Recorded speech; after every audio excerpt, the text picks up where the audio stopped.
Hello, hello, hello, hello, hello, hello, hello, hello, hello, hello. All right, we are live in this Connected to Change world. Super excited today, super excited.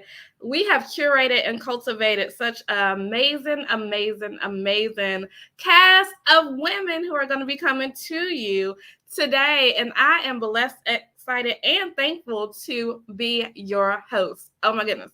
Listen. Oh my goodness. So, hello to all of the places that we are streaming out to. Hello, hello, hello. You all are amazing.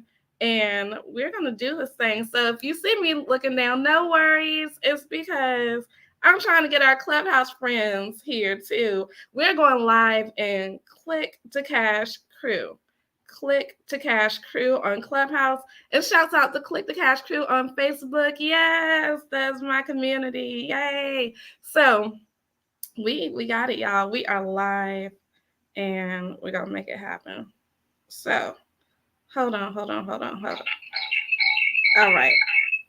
Give me 1 second. In the meantime, and in between time, what we're going to do is to make sure that you all know that you can share this out. There should be a share button somewhere in the process of the screen. So whether you see me on YouTube, whether you see me on Facebook and Clubhouse, I'm coming right back to you. Whether you see me there, we want you to hit the share button. Why? Because today is the day that you will hear from amazing, amazing people. Let me just introduce you to who I am. I am Dr. Stevie Aisha Mills, and my thing that I do and bring value to this world is by helping Christian women entrepreneurs get seen and get paid. Okay, that's what I do. I love helping women get seen and get paid. It makes nothing else matter when I am working with a woman who has not been seen before, but then comes out, honey, and she shows the world who she is, because I know that I am literally walking in what God has given to me to do on this earth. So I want to make sure that you know that. I also want to make sure that we are looking for your aha moments. We're looking for your aha moments. So, just like in church, if we were in church, you would be saying, Amen, thank you, Jesus, all that stuff. Sending the emojis is a way to say that. Chatting with us is a way to say that. And you never know when we'll post one of your comments on the screen. So, that's a way for you to get increased visibility. When I am in a space, I definitely am the one giving all the comment love, because I want people to say, Stevie, shout my name out. Because the more you do that, that's a hack, y'all. The more you do that, the more you're able to be seen. And guess what? I want y'all all to go to wealthychristianwomen.com, wealthychristianwomen.com. Specifically, if you're on my YouTube or you're on my Clubhouse or anywhere else that is not my group. Why? Because that's where the hub is. That's where the secret stuff is gonna go down, honey. And you want to be part of that. You want to be part of, because we got some bonuses and surprises coming for you. And it's only gonna happen in that space. So if I were you, I would say, come on, come on, come on. Come on and make it happen. Like, you want to be in that space. It is amazing. There's amazing people in there. So we are about to get started with our first speaker. And I love this person. She is one of my clients. She is one of my friends. She has prayed for me. I know she has. And she is here to help us get our health and our wealth together. Because health is wealth, honey. If you are not healthy, then you are not going to be wealthy. Can I tell you that again? If you are not healthy, you are not going to be wealthy. Why not? Because it is literally something that you have got to be in the space and place. Let's see. We got comments coming. Yay.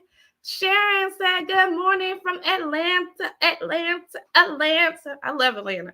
Those of y'all who know me know Atlanta is like my second home. I love it. I often thought that I would be moving there. My mother says, great morning. Great morning, everybody. Yay. So this is going to be so much fun. And we're going to be on everywhere. Okay.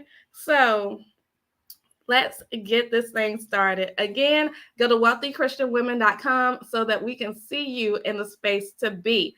All right. So let's welcome this amazing lady here. Let's see. I am going to see what we can do. And in the meantime, I want you guys to tell us, to tell us who you are, where you're from. Can you tell us that, please? Make sure that you know that we are here. Do some networking in the comment section, because that is what it's about. It's about more than just being here for us. We want to make sure that you are here for each other. So I know that there's some incredible people in the background. So if you could please just tell us who you are, what you do, as I bring the dynamic, the dope, the amazing, the incredible, all those adjectives that she is. She's going to come and she's going to start this off with such amazing just health tips. Because listen, I've been working out. Y'all see, I got my water. That's why I'm aging backwards. Aging backwards. So without any further ado, let's welcome Mrs. Deborah Betts. Thank you so much, Stevie. That was pretty amazing. You are so welcome. Thank you for being here. We are excited to hear what you have for us today. So y'all give it up in the comment section for Deborah. We love her, and I will be back. Thank you, Stevie. All right, good morning. Rise and shine. It is time to give God all the glory. And so I'm curious this morning, who has a big vision, a calling from God? Who wants to change the world? Do I see all the hands up out there? God's planted those dreams and visions on our heart. But do you know that to accomplish that, you have to think ahead? Because everything that you do today will either lead to wellness or create disease. And your daily habits, they matter. Most of us live busy lives. We multitask.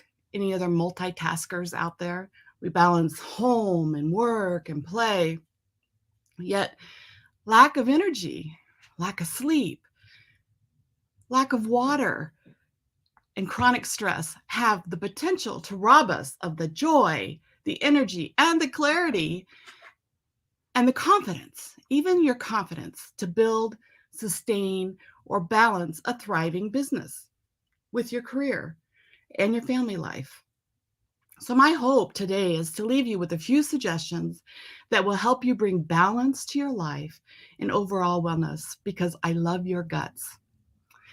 I used to thrive on stress.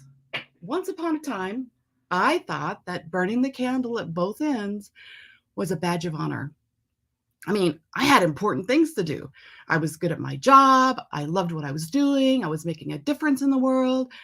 I was listening to all those messages like, you can do it, girl. You can be all that you can be. Busy was a sign of production. Yet, increasingly, I didn't have the energy to get out of bed. And that happened most days.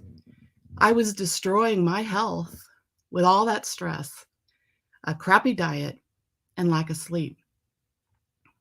And who knew that water was something that you should be doing every day? And I suffered with the display of symptoms that looked a little bit like this. I want to see if you recognize yourself in any of these symptoms. Crankiness, irritability, anxiousness, depression, headaches, migraines, insomnia. I suffered from reflux. That's painful, heartburn, and exponential weight gain. Can you relate? Let me know in the comments. Do you experience one or more of these symptoms? Well, if you do, it's time to wake up. Life's too short to live with these symptoms or any others that you might be experiencing. Because did you know that these symptoms, these beginning symptoms, are your body's way of whispering that something is wrong? And at one point in time, my body was screaming at me. It was screaming, yet I missed the clues. I nearly lost my most valuable asset, my health. By burning that candle at both ends and eating that crappy diet, I was a physical wreck. And at the age of 55, I honestly and truly was not sure that I was going to see 60. I had to wake up and change what I was doing if I wanted to regain my health and my joy for life. Or I could keep doing what I was doing. But I chose to seek some answers. And while seeking answers to my health challenges, I took every course I could get my hands on. And, kind of like when we're building a business, that's what I did with my health. I studied everything. I took all the courses. And then I trained to become a health coach. And in the process, I discovered, maybe I was just late to the game, but I discovered how food and lifestyle choices, they impacted that irritability, my moods, my stress levels, my mental clarity, and my overall wellness. So I began to make simple changes, daily habits that created big results. In less than 2 weeks, I'm going to be 68, and I feel like I'm 30. Okay, 35. And I'm grateful I had the opportunity to transform my health and my life before it was too late. Another thing that I learned along the way is how so-called healthy information, how much of it was actually misleading, misguided, or outdated. So I wrote a book, mostly for my friends and family, called Wake the Health Up. Your life depends upon it. And I teach Christian leaders who are burned out, who live with that chronic pain, or who ride that emotional roller coaster. Who knows what I mean by the emotional roller coaster? I teach them how to create healthy habits that restore your gut health and the gut's communication pathway with the body, the soul, and the spirit, so that you can live with vitality and joy and have the energy to fulfill what it is that God called you to do in happiness and health all the days of your life, so that you don't have to spend the last 10 years trying to regain that health. So there are 5 basic building blocks to lay a foundation of health. They're all equally important, and they work together for good, for your overall wellness. And those are choose high quality nutrition that supports your body, because we're all different and we need different nutrition. 2, reduce your exposure to toxins in food and the environment. There's so many things out there that are affecting your health that we have no idea about. So reduce your exposure to those. Get quality sleep every single night. Engage in techniques for a healthy stress response. And 5, move your body every single day. Sitting at my computer a lot, that's a challenge for me. And so it's making intentional just to get up and walk, to move your body. But today, I want to focus on just one of those foundational building blocks, stress. Because if you eat the highest quality food, you reduce your exposure to environmental toxins, you do your best to get adequate sleep and exercise, and you don't recognize how stress works in your body and learn how to reduce it, all other health efforts will be compromised. The high quality food won't be assimilated and utilized. Sleep will be compromised, and your physical and mental health will be at risk. So let's talk about stress. So not all stress is bad.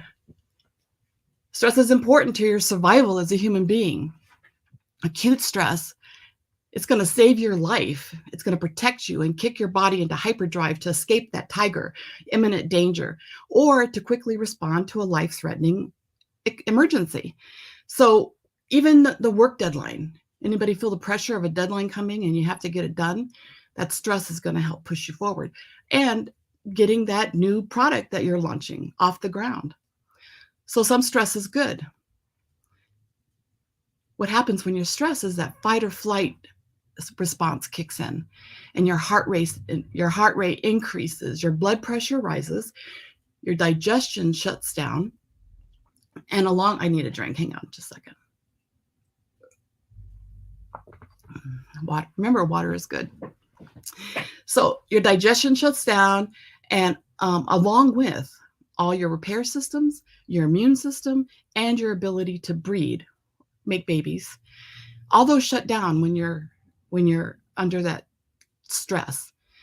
And so far too many of us today are stuck in that fight or flight response. And left untreated, chronic stress will lead to the risk of digestive and gut health issues. It'll affect your thyroid function, cause high blood pressure, high blood sugar, obesity, diabetes, cardiovascular disease, reproductive problems. It'll suppress your immune system, throw your hormones out of whack, and ladies, increase signs of early aging. So chronic stress is not good. It's going to limit your clarity and your focus, your ability to make good decisions, and rob us of that potential for joy. And did you know that 80% of all chronic illness can be linked to stress?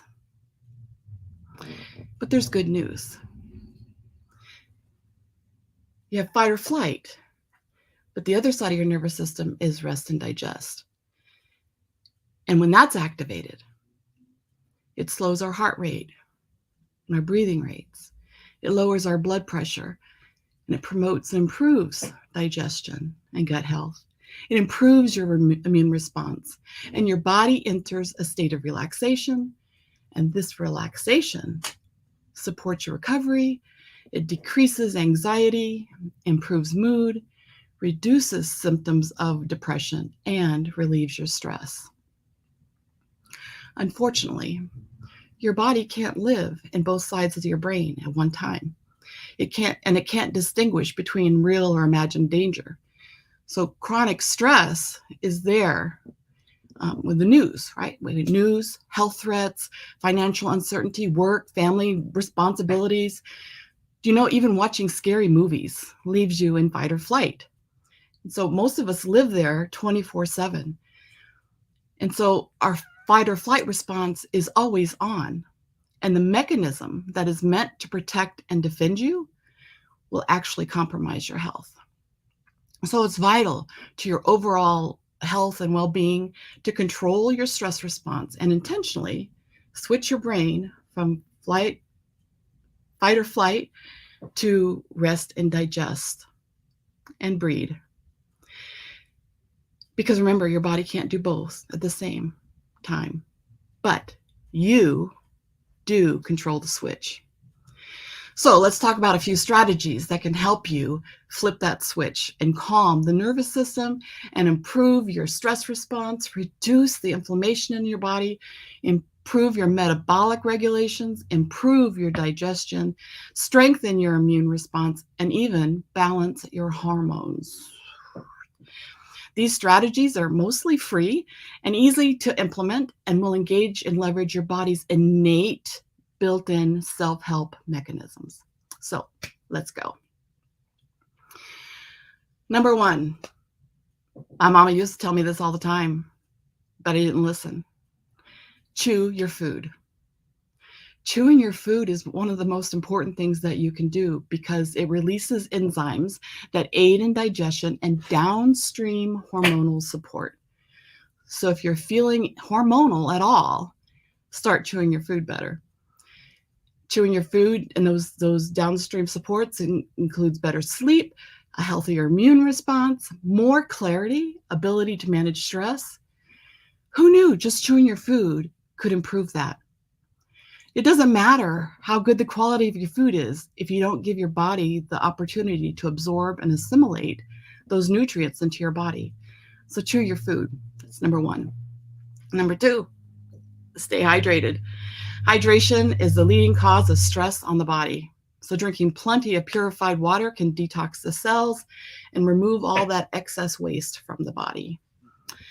Third, it's hard to put these in order because they're all really important. Third, possibly the most underestimated tool that we have within us is breath.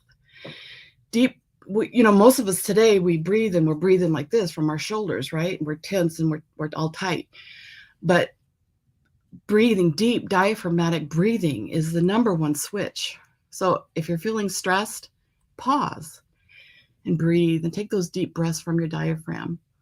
Never, ever, ever Did I say ever make a decision without pausing and taking a deep breath first? The quickest way to reset your nervous system and to shift from panic to peace is to breathe. So just stop and routinely throughout your day, take those deep belly breaths, but especially if you're faced with a stressful situation. Or set aside a 10-minute break just to sit mindless and focus on your breathing. 4, laugh. Laughter is really is the best medicine. It's good for your soul. It's good for your heart, your brain, your lymphatic system. Laughing causes deeper breaths, helping lungs and circulation and other organs. So get a daily dose of laughter for a healthier you. There's so much power and healing in laughter. It's also one of the most effective ways to kick in that oxytocin, the feel-good hormones that improve your immune system, boost your energy, and relieve your stress.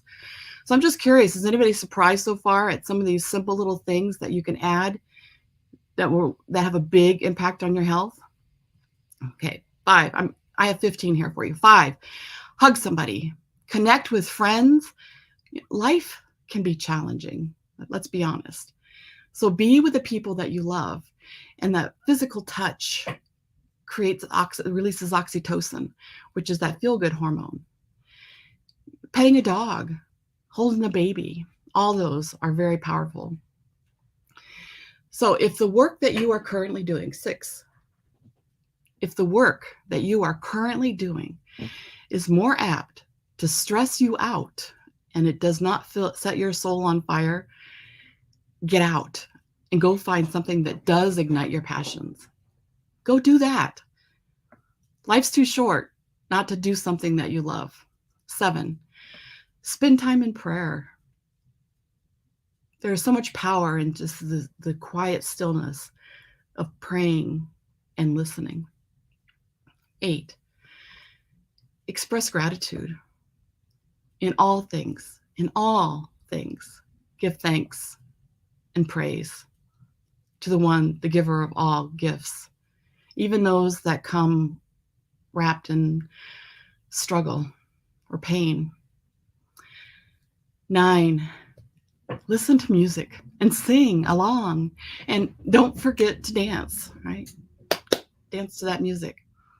10, spend time in nature. Walk in the grass, play in the dirt, breathe in that fresh air, and just simply notice what's going on around you. Being out in nature really does have a grounding effect. And if you do this between 10 a.m. and 2 p.m. for about 15 minutes, you'll also reap the benefit of the sun's rays. 11, schedule time in your calendar to just be and do whatever fills you with joy that refuels your spirit. Now, you might wonder how that affects your health. Trust me, it does. Your body needs time just to be. 12, I don't know if anybody else has a problem or a challenge conquering this one, but it's learning to say no to requests that do not serve you or inspire you, so that you can say yes to those things that do inspire you and those things that God might be calling you to. One of the most important lessons that I learned is no is a complete sentence. So I love to say yes, but I'm learning to say yes to those things that God has set before me. 13, stop procrastinating. Any other recovering procrastinators out there? But truly, just do it. Procrastination is a top stress trigger. And so if you want to release the stress in your life, stop procrastinating. 14, please don't should on yourself.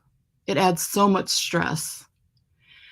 So you manage your expectations of yourself and of others, and be sure to guard your mindset. And 15,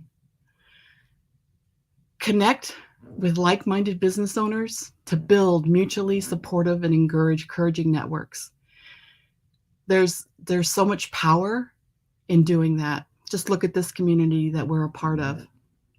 So there you have it. 15 surprisingly simple strategies that really will transform your ability to engage a healthy stress response and create overall wellness. You are an amazing work of art.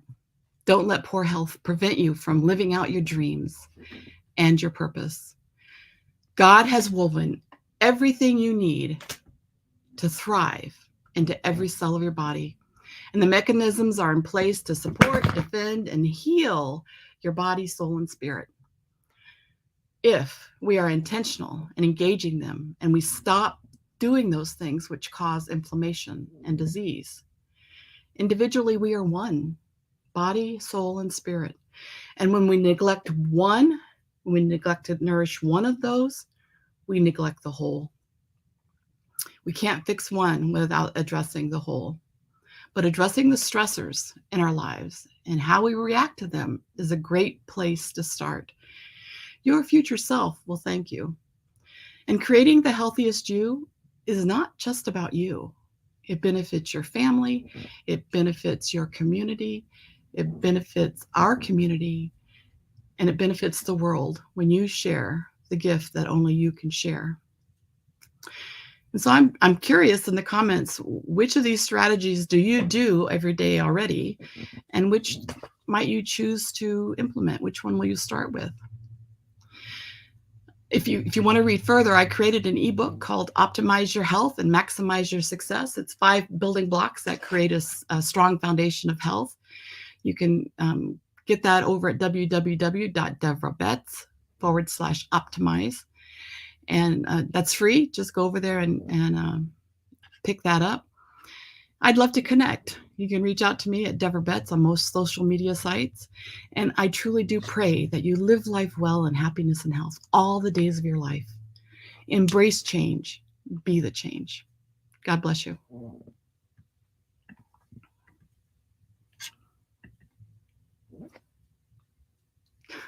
All right, all right, all right. Yes. My mama said water and exercise.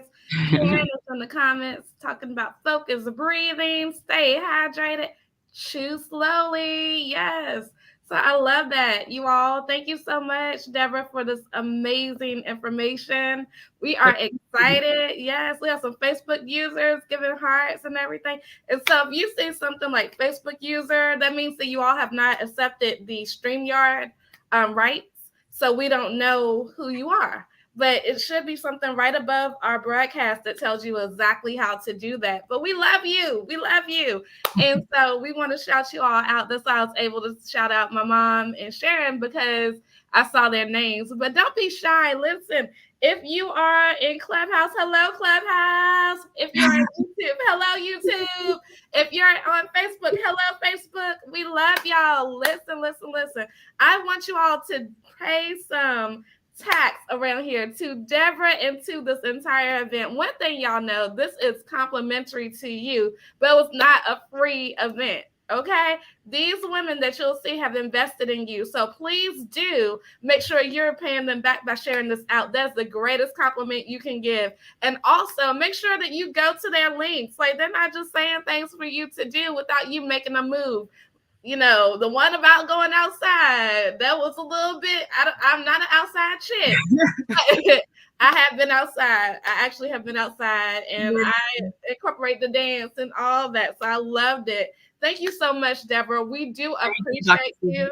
And yay, y'all go get healthy. See, I put a dent in my water too. I put a dent in it. So we are going to, yay, we're going to position Deborah back into the green room. But yes, y'all, we want to just say thank you for coming on in today. We are just getting started. Can you believe that was our first speaker? Deborah came and brought the fire, and I love the way that Deborah speaks. She calms me.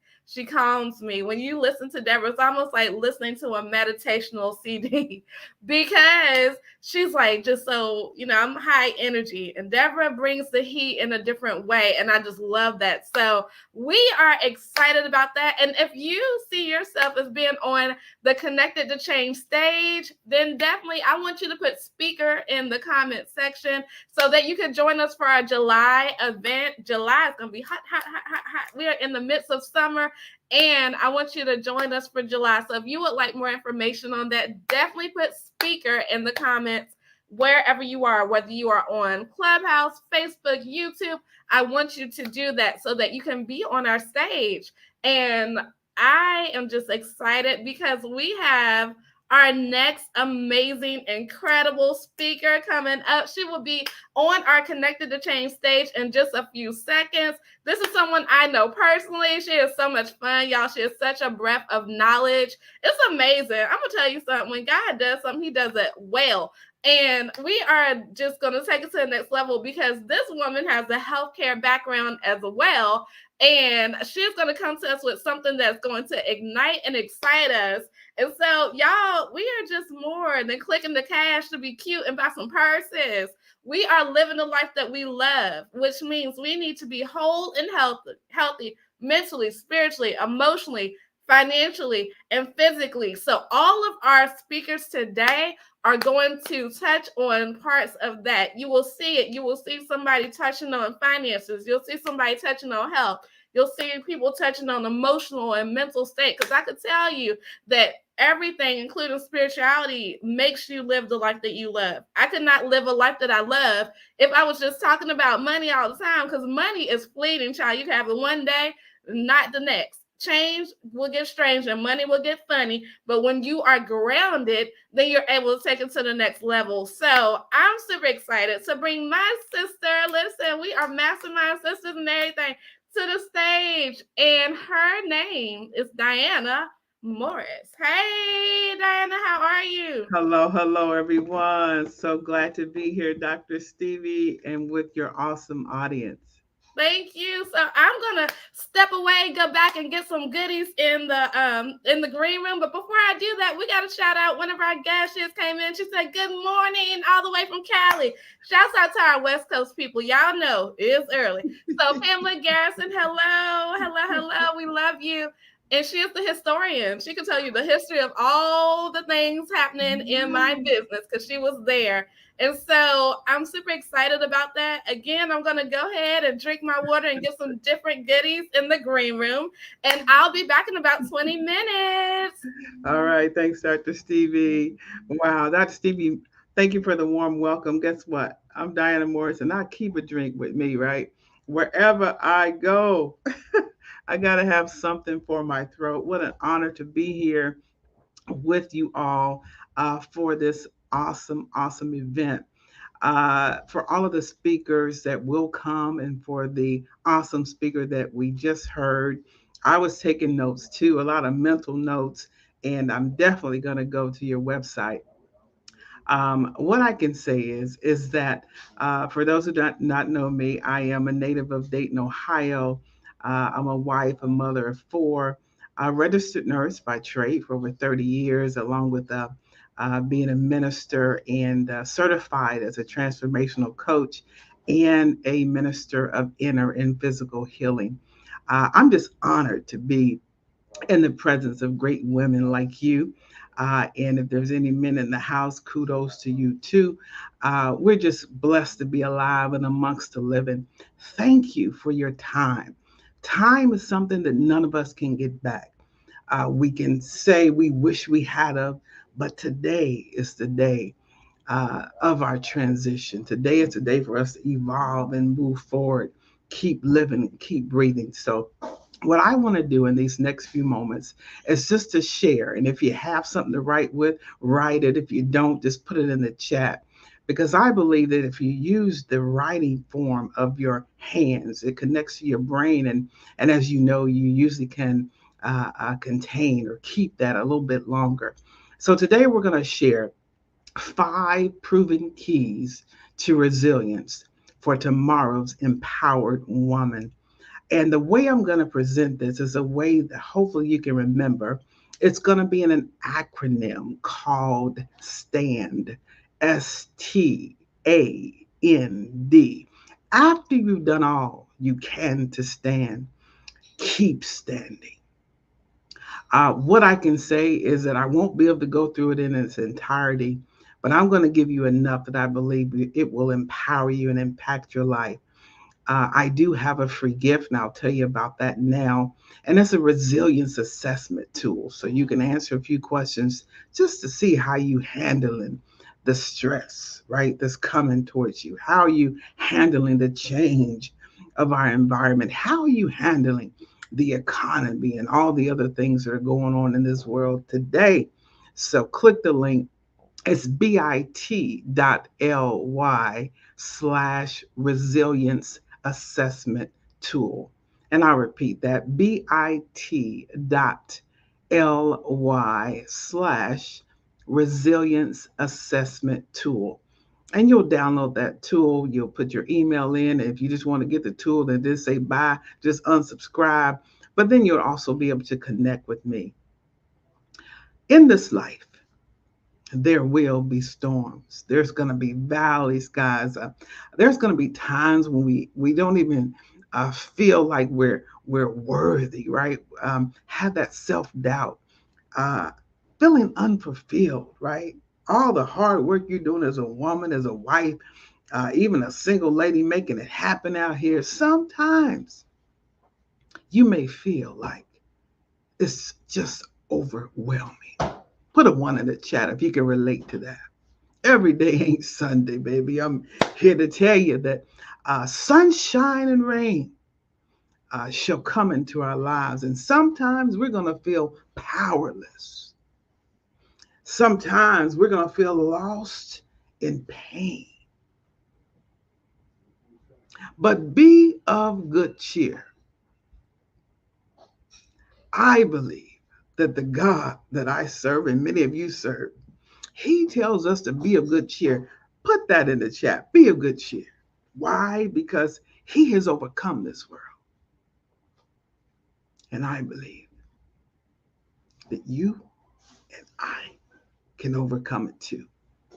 Put your hands together for that. I'll never forget the day that I was sitting in my home office. I had already worked a long shift as a registered nurse. And in the evenings and the weekends, I was getting my hustle on. Somebody say hustle. How many entrepreneurs like we got, we selling juice, we selling vitamins, right? Come on here. And so I've always had a side hustle in over 30 years of nursing. I've been a realtor and other things. But at this particular time of my life, I decided to start coaching, to start helping women go from pain to purpose. Those women who have struggled with loss of loved ones, divorce, and just having even some illnesses in their body, just using all of the tools that I have. I said, Lord, I just want to give back. How many of you have some gifts that you're still holding on to and you need to give back? I can tell you this, as I was sitting there working in my office, it came to me that in 2018, it wasn't always like this. I didn't have a master's degree. I did have it at that point, but it came to a point that I had got the degrees. I had gotten all of the accolades. I had written books and I had spoken on many stages. I had helped people to give their lives to Christ and to keep hope and faith, and I did it all. But in 2018, when I sat there on the sunny beaches of Florida, how many Floridians do we have here? Just enjoying the weather, enjoying the family. And I sat there still feeling unfulfilled. I had it all. I had the money. I had it all. Why was I still unhappy? And this is what I found out. I found out that after I had gained the life lessons of how to make it past social disparities, how to bounce back from being a Black woman in a career, and how to make it past all of the haters, all the ones that sabotage you, how to maneuver and still have joy. I hadn't told nobody. I was just full. How many of you listening to this now, either live on the replay or just full? You have so much wisdom and so much knowledge, you haven't shared it to help someone else. So that was me in 2018. And long story short, when I went to God in prayer, I found out that I had to share more. I had to impact other lives. And I decided to do that. And I just started to just put things in writing, courses and digital products and coaching. And never did I think that the gift in me and the gift in you, I believe, is so needed. Never did I think that I was the aspirin for someone's headache until I met someone who I'll call Julie, who was laying on her bed ready to go to the nursing home because of chronic pain in her body. But when she saw my beta program, she signed up, enrolled. She was on disability, didn't have much money, but she said, God, if this is for me, then let her accept me in this program. And guess what I did on a payment plan? Within days, she was up. Someone who was pretty much bedridden, walking. Within weeks, she left the house. Yes, on a walker, but she left. And when I continued to share these tools that I'm about to share with you, it amazed me just to see the gift of God that was in me that I hadn't shared. That's why some of you watching this could be down. I don't know. I'm not a therapist. I'm a registered nurse, and I give a disclaimer now. Whatever I'm telling you is for educational purposes. Please follow your treatment plan. But when Julie and then when Cindy, who came to the program and gone through a divorce, raising three children alone, was still able to bounce back and make 20K more to her salary. When things like that happen, you just got to look up and say, Lord, I thank you.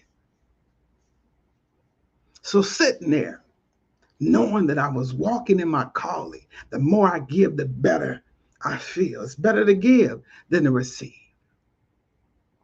But when that phone rang as I was sitting in my home office and my sister was on the other end, I said, hello? She said, Diana, Mama just fell. All I know is she's unresponsive and on the way to the emergency room. I'll call you when I get there. I hung up the phone. And all I could do in that moment was pray. You see, I was 500 miles away. Later, my mama died, y'all. And it was then that I had to lean on this first pillar. And I want you to write it down. I had to lean on having a spiritual foundation. I had to keep in my heart that the earth is the Lord's and the fullness thereof. And there is a promise for me and a promise for others who believe that there is an eternity.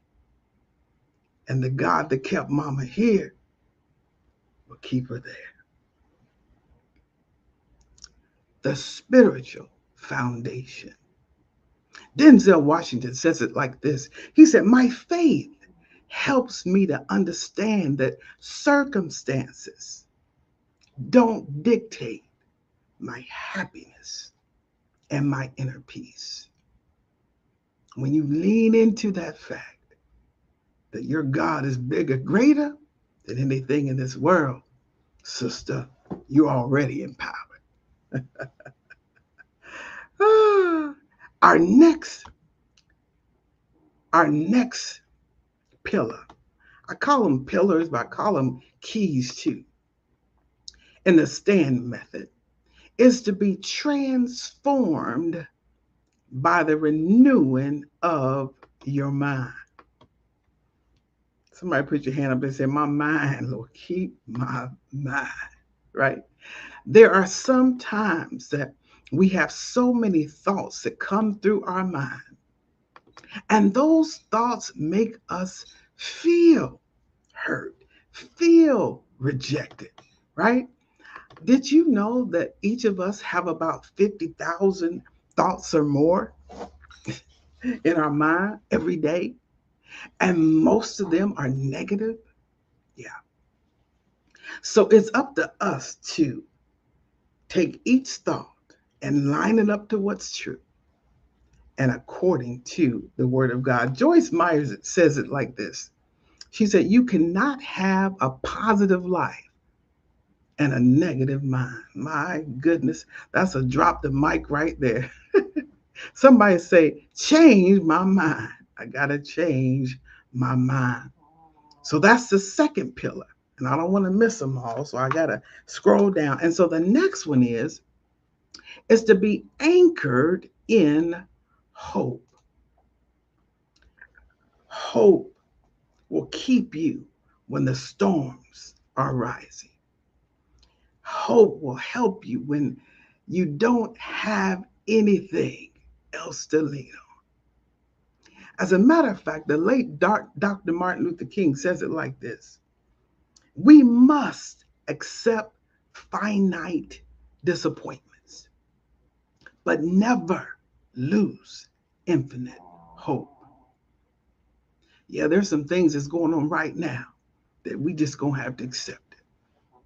But stand there, empowered woman. Stand in your hope. So what's the next pillar?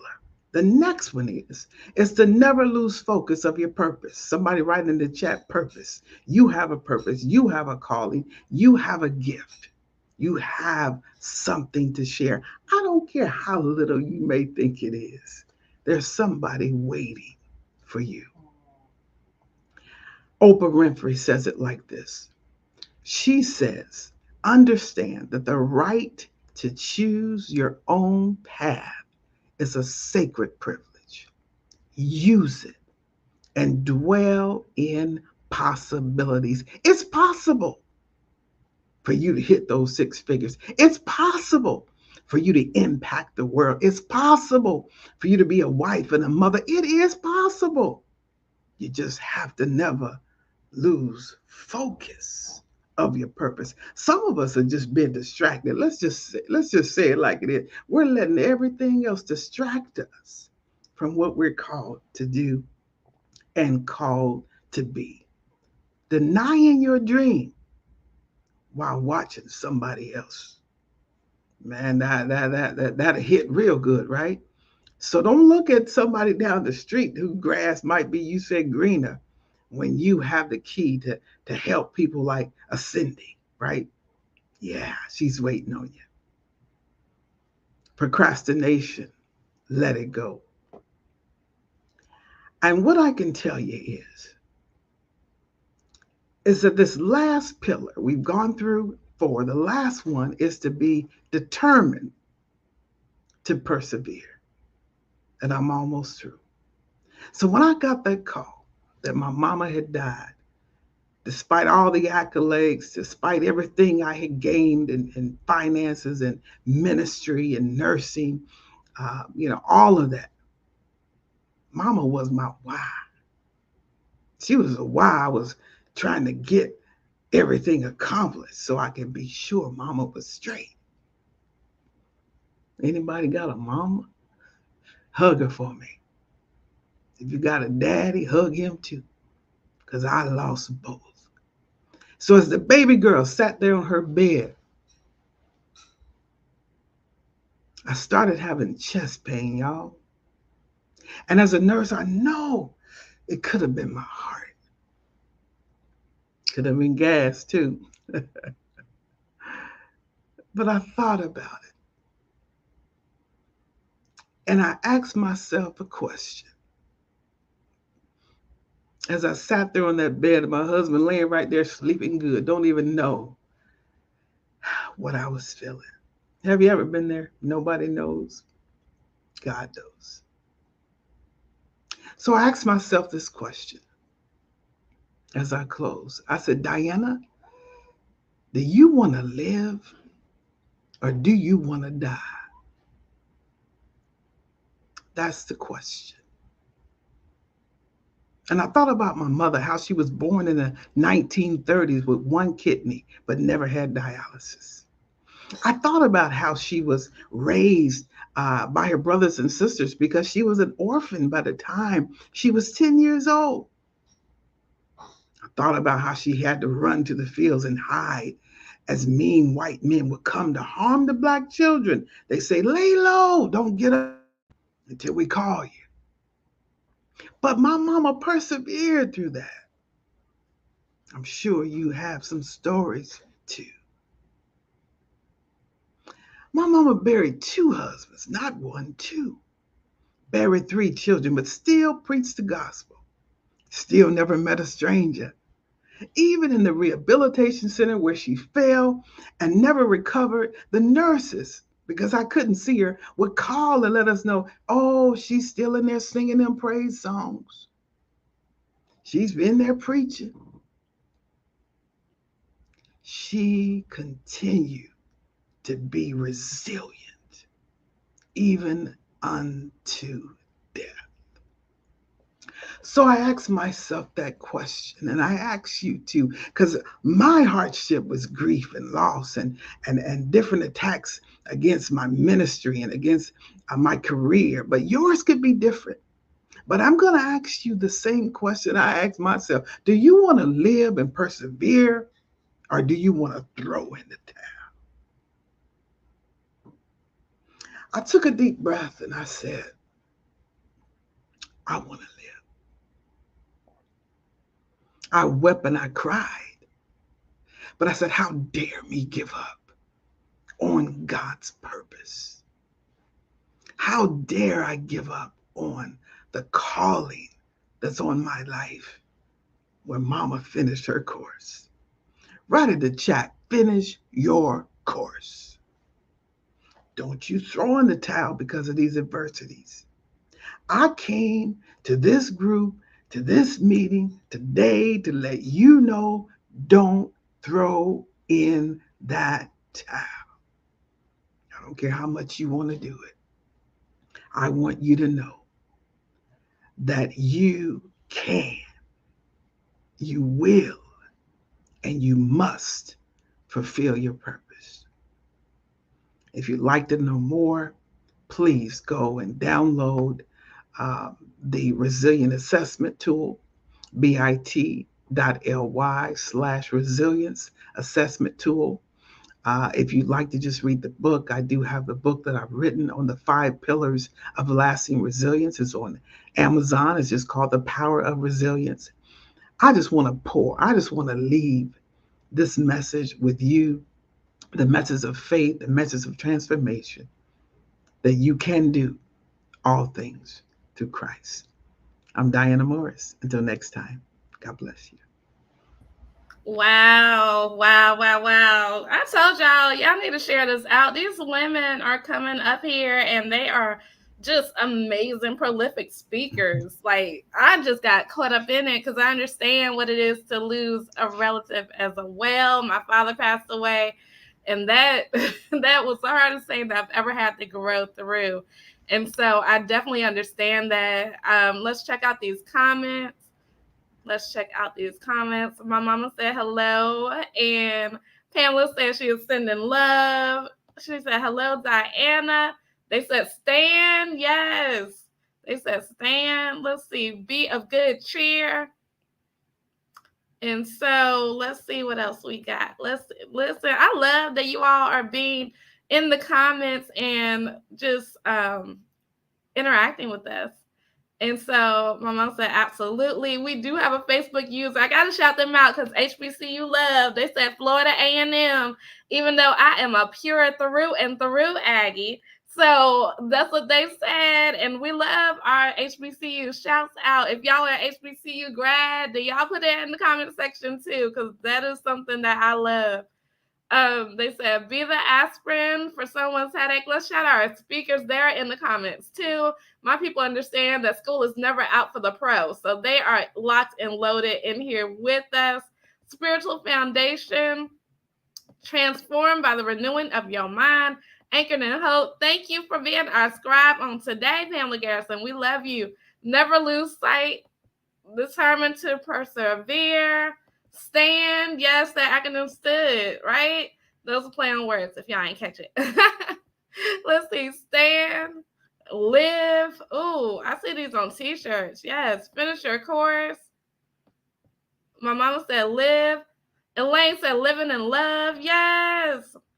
Yes, yes, yes. And so Tiasha said, I am here. Okay, great, girl. We look forward to hearing from you later on today. So, yes, yes, yes, yes. I love it, love it, love it. And what we will do is to put you back in the green room. But thank you so much for just being here and for imprinting and implanting those words here on what we're doing. I appreciate you so, so much. God bless. Bye-bye. Bye. All right. All right. Y'all listen. Now is the time to go ahead and share. Because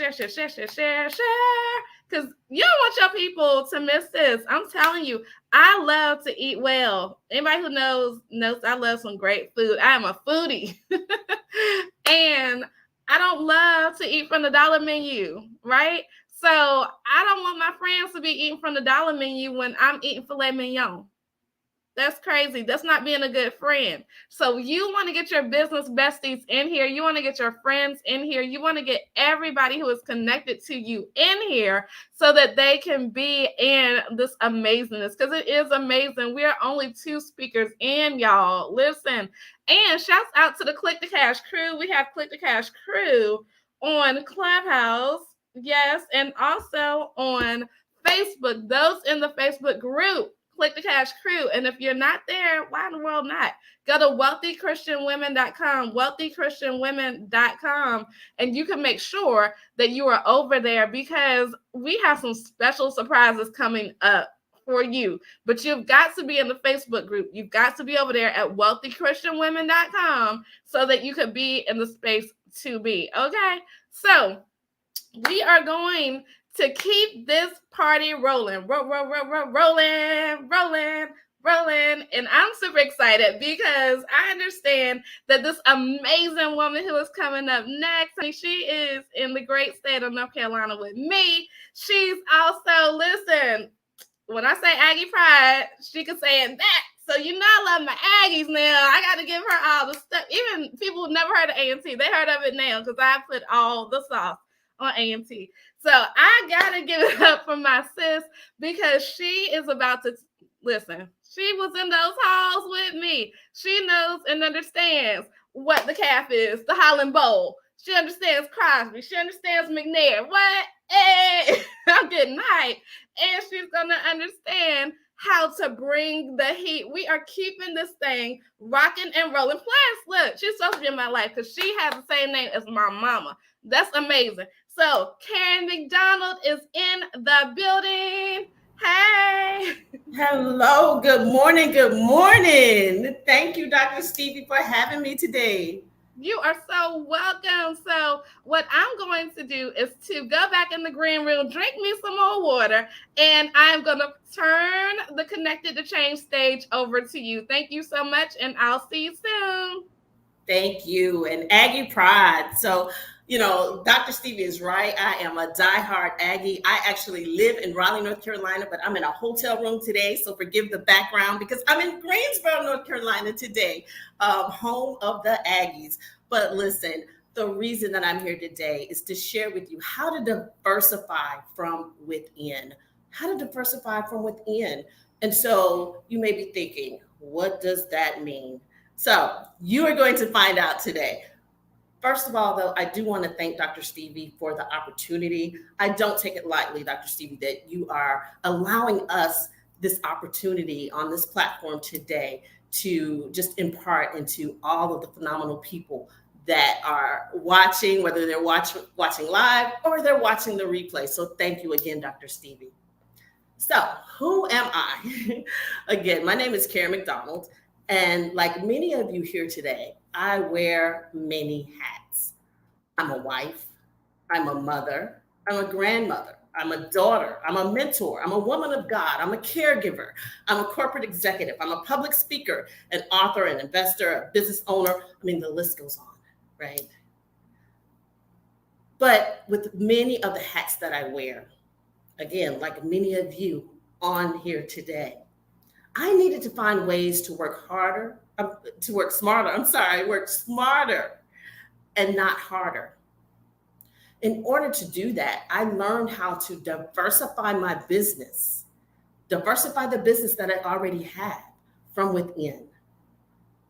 So let's talk about what that means. When we hear about the average millionaire, or, on average, they have at least 7 streams of income. And I know Diana mentioned, she used to always try to find a hustle. I'm that girl too, right? I was always looking for a hustle. But again, I needed to work smarter. I needed to, figure out a way that I could bring in different streams of income without working so hard. And Deborah mentioned stress. She mentioned stress. And so I needed to find a way that I could do it without being stressed. And so that's what I'd like to share with everyone on today. My business is called Heavenly Touch Wellness, and my mission is to serve others, especially women, by focusing on total wellness, mind, body, and spirit. And so as I share these examples on today of how you can diversify your business from within, I'll also share real live examples of how I did it. So you have examples. So let's jump right in. So one of the ways that you can diversify your business is through subscription services. I'm talking monthly subscriptions to a group, subscriptions to services that you may offer, subscriptions to products that you may have, right? So my example, I'm a massage therapist. That's one of the many hats that I wear under my well-being umbrella. And as a massage therapist, I have clients that pay a monthly subscription for their massage therapy service.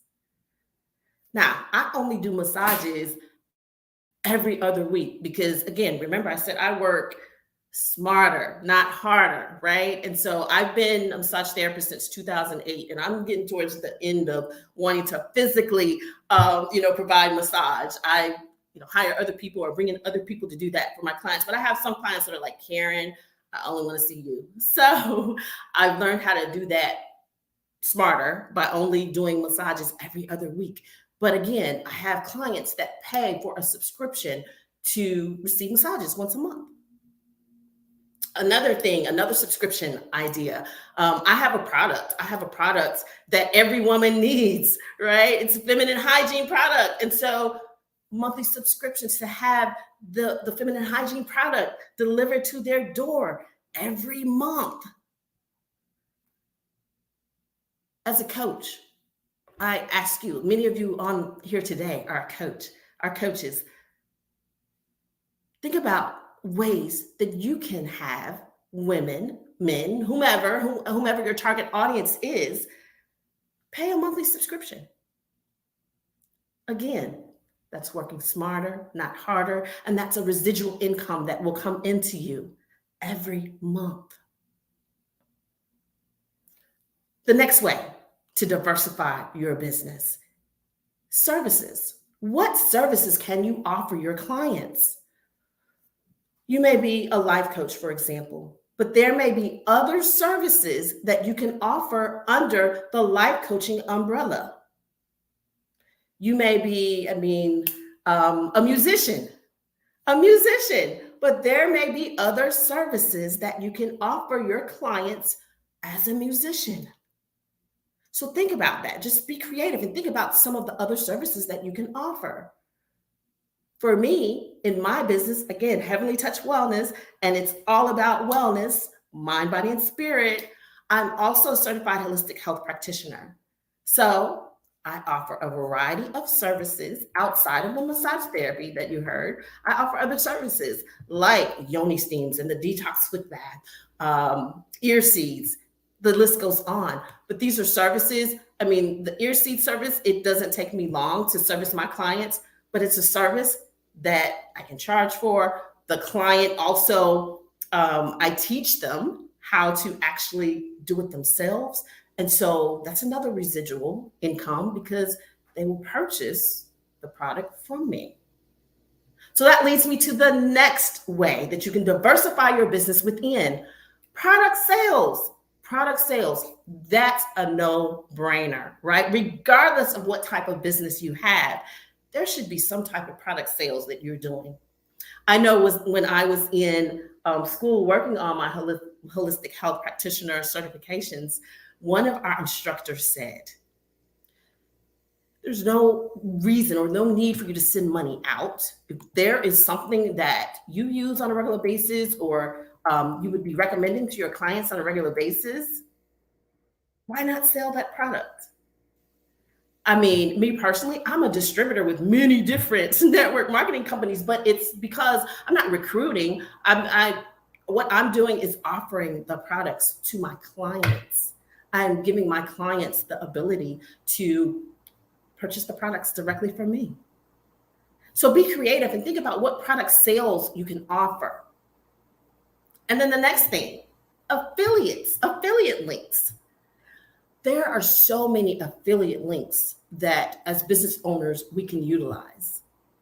Whether it's affiliate links for books, affiliate links for products, affiliate links for things that you may use. But as a business owner, figure out what affiliate links you can send your clients to that will also bring in another income stream for you.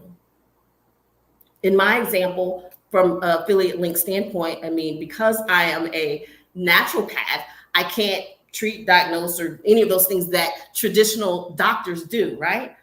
But what I can do is refer my clients via an affiliate link to at-home lab testing.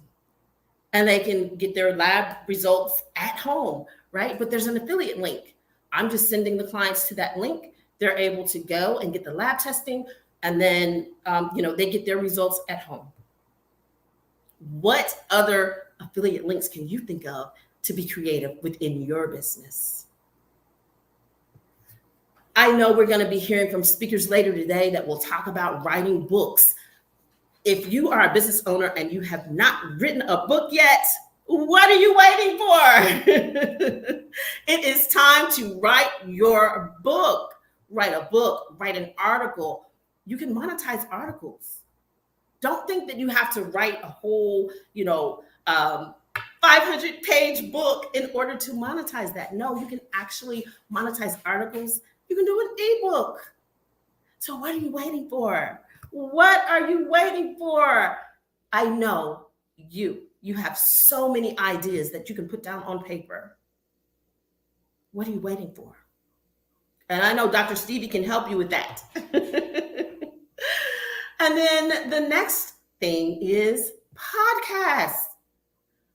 This is an area where I am going to go to Dr. Stevie for help because I haven't launched my podcast yet. But it is another way as business owners that you can diversify and monetize your business, bring in another stream of income.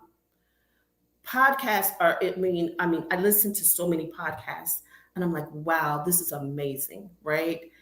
It's an opportunity, again, to just be out there and share whatever you're passionate about, whatever your niche is, via a podcast.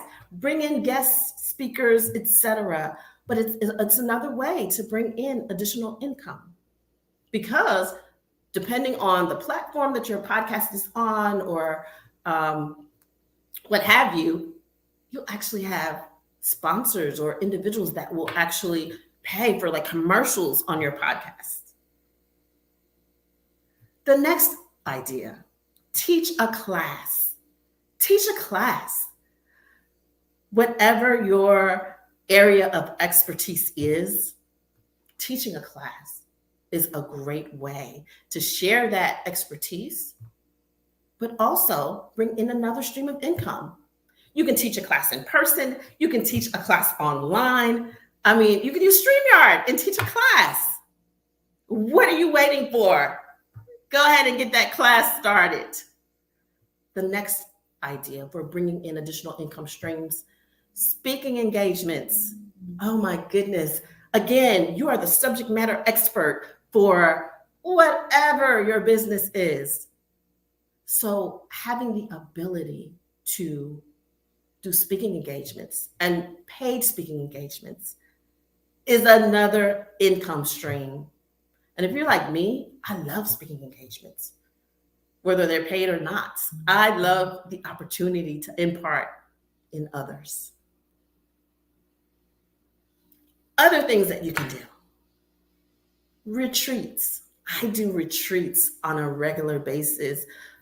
The pandemic slowed us down, but having the ability to do wellness retreats and bring women together, for a common purpose and common theme, I love it. I love it. But it also is another income stream, which led me to booking travel. That's another income stream for me. So the retreats and travel go hand in hand. So I am a travel agent. And then another income stream, social media monetization. If you're a business owner and you're on social media, eventually, as you grow your following and you have people that are following you on the various social media platforms, you can actually monetize that. Those are just a few options that we can all use to diversify our businesses from within. And I get, not everybody wants to be a millionaire, and that's fine.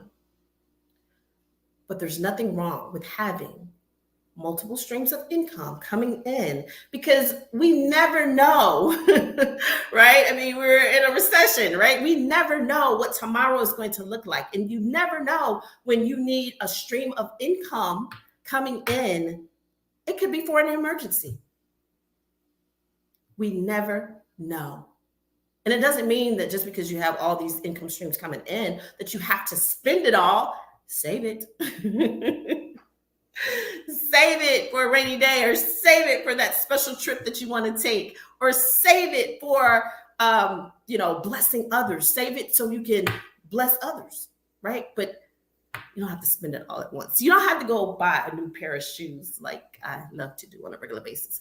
But diversify your business from within. So I have a call to action. I would love to bless you, anyone that's listening today, with something free. I actually have a free checklist just for your well-being, and I'd love to share that with you. I ask that you send me an email, and that's to info@heavenlytouch-wellness.com. That's info, INFO, at heavenlytouch, then wellness.com. And on the subject line, free offer. Make sure you put free offer in the subject line, and then shoot me an email. And I'm going to make sure that I get that checklist out to you. Thank you so much for allowing me to share today. Dr. Stevie, back to you. Awesome. Yay. I love it. Listen, I love everything about it. I was sitting here listening, and money is my jam. So I was like, yeah, that's smart. Yes. And then I love how it's all tied in a beautiful package. So yes, let's look at these comments. Tiasha said StreamYard won't let her be great, but that's her. And she's driving this way. Yay. And listen, Karen is in Greensboro today. I live in Greensboro now. Super excited. So Tiasha said, that's how you multitask. Talking about what Karen is doing. She's showing up anyhow, y'all. Listen. Karen says, my mama, Karen, says, thank you.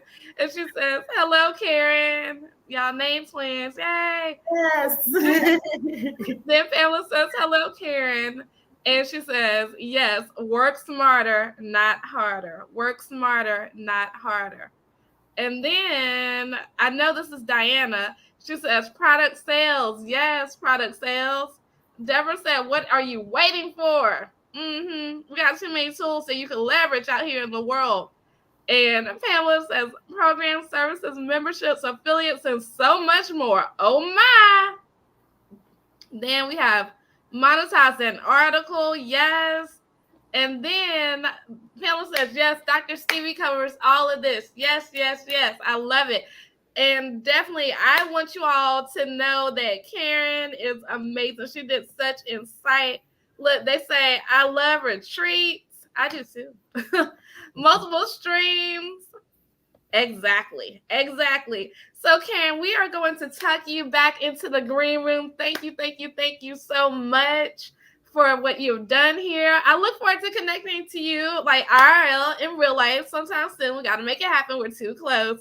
And definitely let's get that podcast popping, okay? So I will see you soon. Thank you. All right. Listen, yes. So we are just super excited about this. I want to take about 30 seconds and have you all just drop in the comments what you do. Connected to Change is all about just making it happen. So for you, I also want you to make it happen. Let us know who you are, what you do.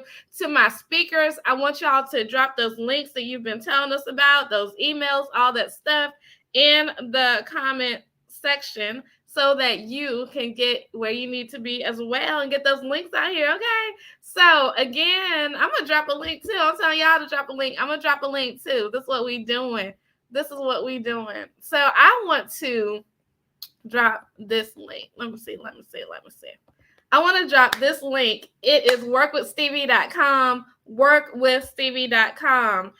And it's all about this free, free masterclass that I have that teaches you how to increase your visibility, credibility, and cash online so that if people have never heard of you before or not enough of the right people have heard of you before, then you are able to take it to the next level and get them to hear about you. You want them to hear about you because visibility plus credibility equals cash. Visibility plus credibility equals cash. And so in that, I want you to go to workwithstevie.com. I want you to take up space in this world. I need people to know that they need to know that you are the answer to their prayers and you are the solution to their problems. And the only way to get that done is to tell people what you have. That is the way that I built a 6-figure business. I've made over $200,000 in less than 2 years in the midst of the pandemic. And that's because I got visible, y'all. I got super, super duper uber visible. And so what we're going to do next is to bring up one of those very first women that was blessed to help in the midst of the pandemic, y'all. And she has taken the world by storm. It's amazing that Karen landed her plane really talking about the fact of writing, right? And I'm like, okay, Lord, I see you. Because what we're going to do is to have Miss Mary Moss come on up in here. And she is going to tell you how to monetize your writing. She's an expert at writing. She is called the Word Wizard, and she's going to help you take it to the next level. So what I'm going to do is to bring her on. Hello, Miss Mary. You are muted, I think. Let's see. There we go. Oh. Now I'm unmuted, right? Can you hear me now? Yes. Yay! Yes. I am queen of that mute button, I'll tell you. It's all good. Before we get to you, definitely I want to shout out some of the people. We have Diana's tool here. We also have Elaine. Hello, Elaine. Elaine says she is CS for Youth at www.k12stemclub.com. And she has some amazing things coming out. She has been a guest on the Conversation with Stevie, and she helps people to have their kids learn about robotics and CS and find opportunities in that space. So if you have one of those techie kids, whether they be your child, your grandchild, and they're in that realm, then you want to make sure that they get connected with Elaine. So I love that she took the time to do that. I wanted to shout her out about that. Karen Mills, my mama says, hello, Mary. Hey, Karen. So what we're going to do, and I love Miss Mary. She is one of my clients, one of my friends, and she does have the unique place in the world to have met both of my parents and had conversations with them. So I just really appreciate that, because anybody who knows me know that my parents are a big deal to me. And so that's what we're going to do. Miss Mary, thank you for being here. Thank you for always saying yes to every opportunity that is a great fit for you.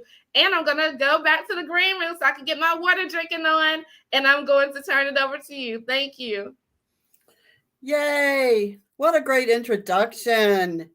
Thank you so much, Stevie. I am Mary Moss, and I am known as the Word Wizard. Some of my friends gave me that title, and I decided it needed to stick. I help you divinely design your words to heal the world. I create unique opportunities and platforms for writers to have their voices heard, to tell their stories, and make money. And with my divinely designed coaching method, I can help you tell a better story, whether you're telling the story of your business or the story of your life. And I do just thank Stevie so much for inviting me to be on her platform today. I do love to say yes, especially to Dr. Stevie. I'm going to be talking today about writing as worship. Did you ever think of writing as worship? For me, it is the very essence of who I am. I always say that I came out of the womb writing, storytelling. So for me, it is very much an act of worship. So being the word wizard, of course, I had to look up worship before I came on today. As a noun, worship is defined by the feeling or expression of reverence and adoration for a deity. As a verb, it means to regard with great or extravagant respect, honor, or devotion. I love extravagant honor and devotion because that's what God deserves, right? I want to share Psalm 133, a few verses with you. You have searched me, Lord, and you know me. You know when I sit and when I rise. You perceive my thoughts from afar. You discern my going out and my lying down. You are familiar with all my ways. Before a word is on my tongue, you, Lord, know it completely. You hem me in behind and before, and you lay your hand upon me. Such knowledge is too wonderful for me, too lofty for me to attain. Isn't it amazing to think about how God has given us a gift of communication? And if you're a writer, you are instilled with special level of gifts to share his message in the world. So I am a prolific writer. Sometimes I can't write or type fast enough to keep up with my thoughts. Are you like that? I know when I get inspired, sometimes I just write. Sometimes when I go back to read what I wrote, it was like, what was this word? And I have to kind of try to figure it out. But so often in my impatience and hurriedness to capture this great idea, this great inspiration that I had, I forget to include God in the writing process. Or I resist his mark on my words because I don't want to allow the interruption. I don't want to allow his intruding on me, because inevitably what happens when God reveals a great truth to us, or a new perspective, or even an error in our understanding, it means that we typically have to do some rewriting. Who wants to do that, right?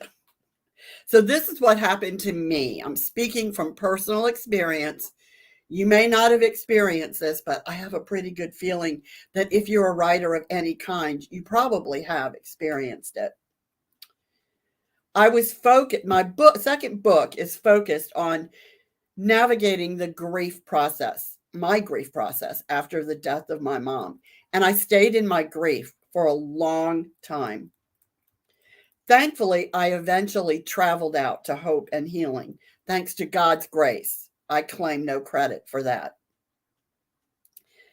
My desire was to let others living with and in grief to know that there was life after grief, that it could be transformed into hope and healing. And I distinctly remember at a couple of points while I was writing it, God bidding me to go deeper, to explore some facet of my journey that I had not even been aware of, that I didn't even know I needed to explore, and to see it through his eyes. And I actually remember saying, no, God, I don't want to go there, because if I go there, I'll start crying.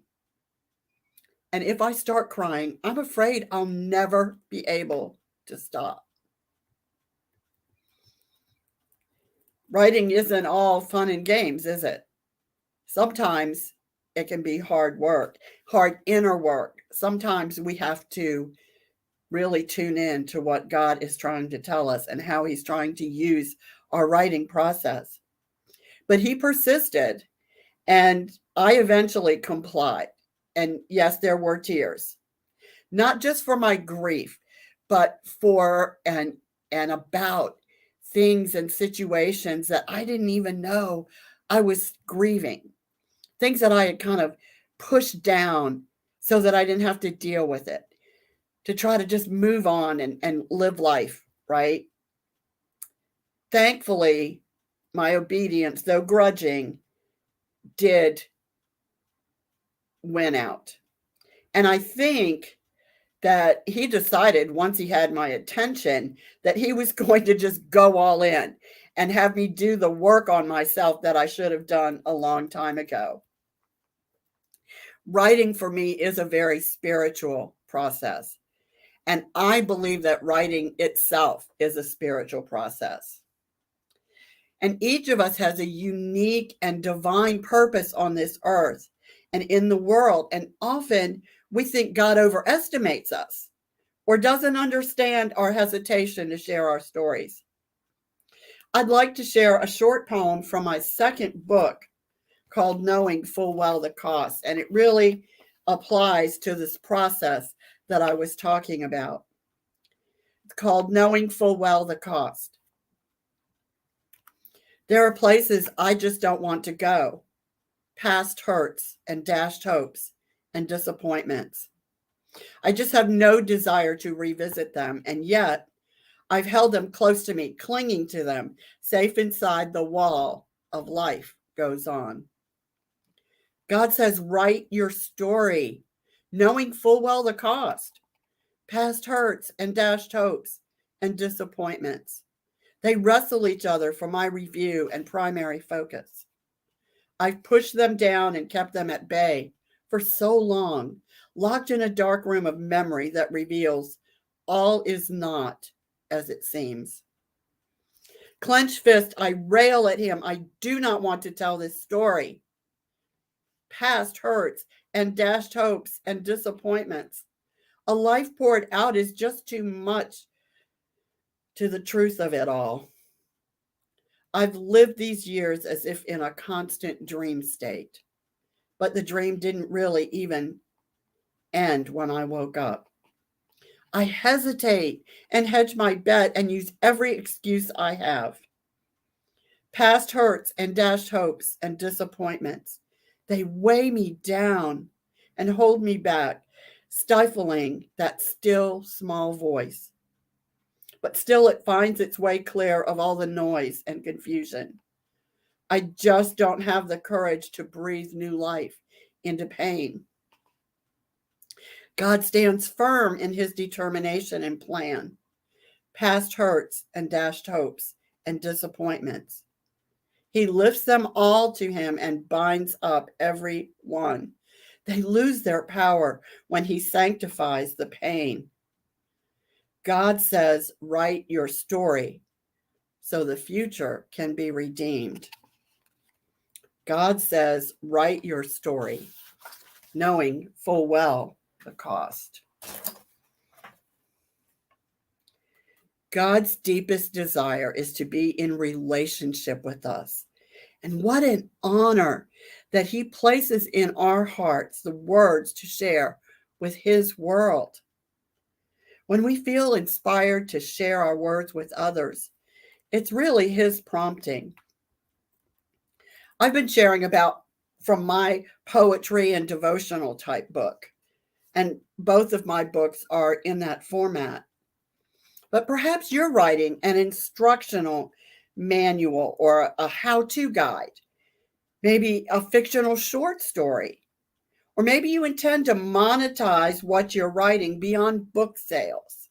Maybe you want to use your book as a platform for speaking engagements and workshops. Karen, right before me, gave so many great ideas, and I hope you all were taking notes because I sure was. There are all kinds of ways we can monetize our writing, and there's nothing wrong with doing that. None of them are right or wrong. It's not the what or the how that we write. It's the why, right? Everyone has to decide for themselves how they will minister to God's world. And the important thing to remember is that he is the source of the knowledge, ability, and wisdom that we share. Jeremiah chapter 30, verse 2 shares, thus says the Lord, the God of Israel, write in a book all the words I gave to you, that he gave to us. We would do well to remember that the words are his and that we are his messengers, not the other way around, right? Sometimes the words come as that still small voice if we're quiet and intentional about listening for it. In Psalm 85, the psalmist shares, my heart is overflowing with a good theme.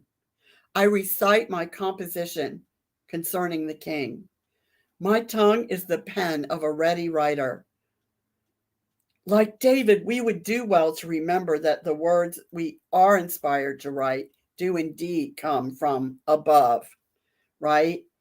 And he honored God so beautifully with all of the Psalms.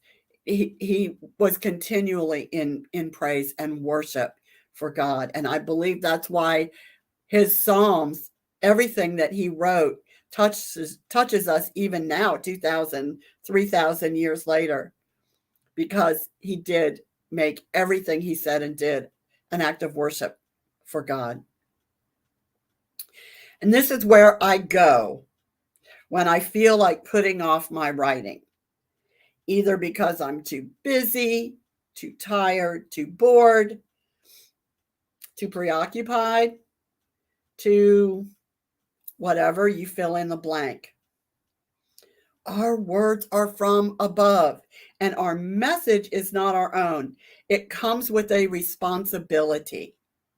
It's how we worship God, by offering his gift to his world. One more psalm, Psalm 19. I love this one. The heavens declare the glory of God. The skies proclaim the work of his hands. Day after day, they pour forth speech. Night after night, they reveal knowledge. They have no speech. They use not words. No sound is heard from them. Yet their voice goes out into all the earth, their words to the end of the earth.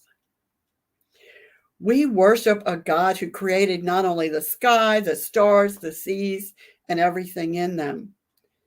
Most of all, we worship him because he's our creator. We honor him when we use the gifts he grants us, when we live into who and what we are. He uses us to spread his message with his world. If we allow it, it can be challenging and daunting, though, can't it? We honor God by making our lives an unending worship. How do we do that? I wrote a poem about that too. This is from my first book called The Orchestra of God. Make every act of courage a chorus, every service you perform a symphony. Make each day a New Testament. Make the truth your crown of thorns. Each word becomes a melody. Make righteousness your wooden cross. Each cause you embrace a hymn of praise. Make every wrong you right your penance. Each good deed you do a clanging gong. Make your life a perfect harmony.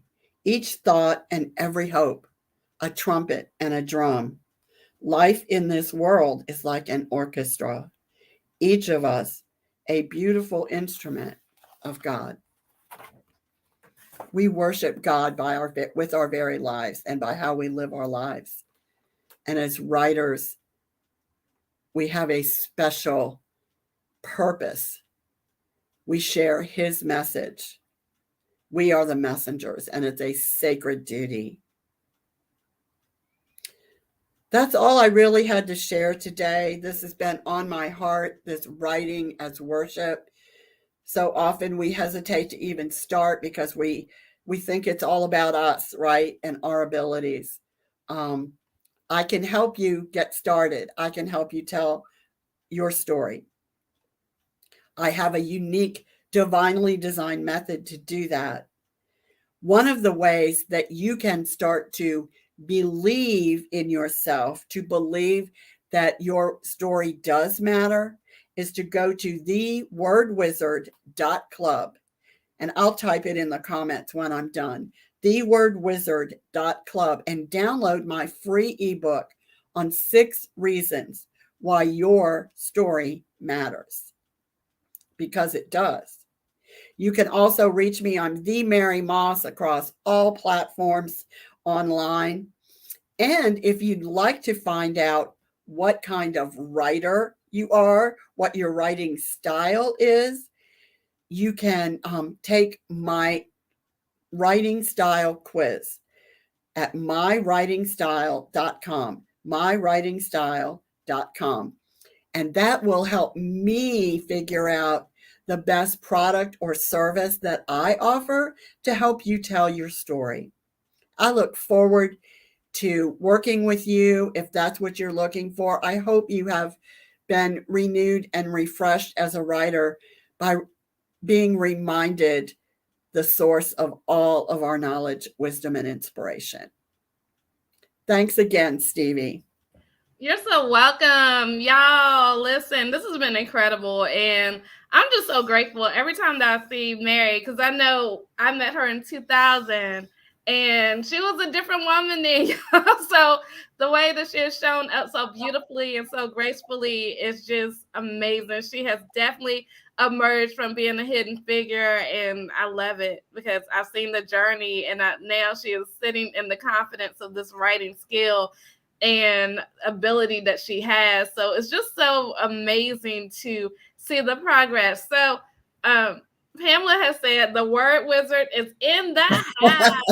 Yes. Deborah says writing as worship. Yes. Pamela says writing as worship. My mama said writing as worship. Pamela put Psalm 133 here. And then we have, yes, I love it. Hashtag writing as worship. I think that's Miss Karen McDonald who put that, who you just heard from a few moments ago. And so Deborah says obedience. My mom said writing is a spiritual process. And my mom said deep. Yes.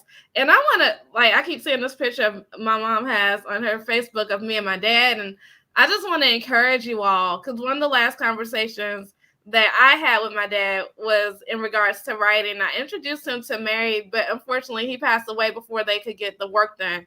So even as I sit here, like, that's compelling to me because we never know when our expiration date is going to be. I didn't know that, I would be sitting here without my father in my life this year. And so one thing I know for sure is that you need to get it done. We don't have time to be playing around. I say that all the time. We don't have time to be playing around, and we don't have the time we think we have. So I wanted to say that because we've had back-to-back speakers, and we have another speaker coming up who will be talking about writing as well in a different way.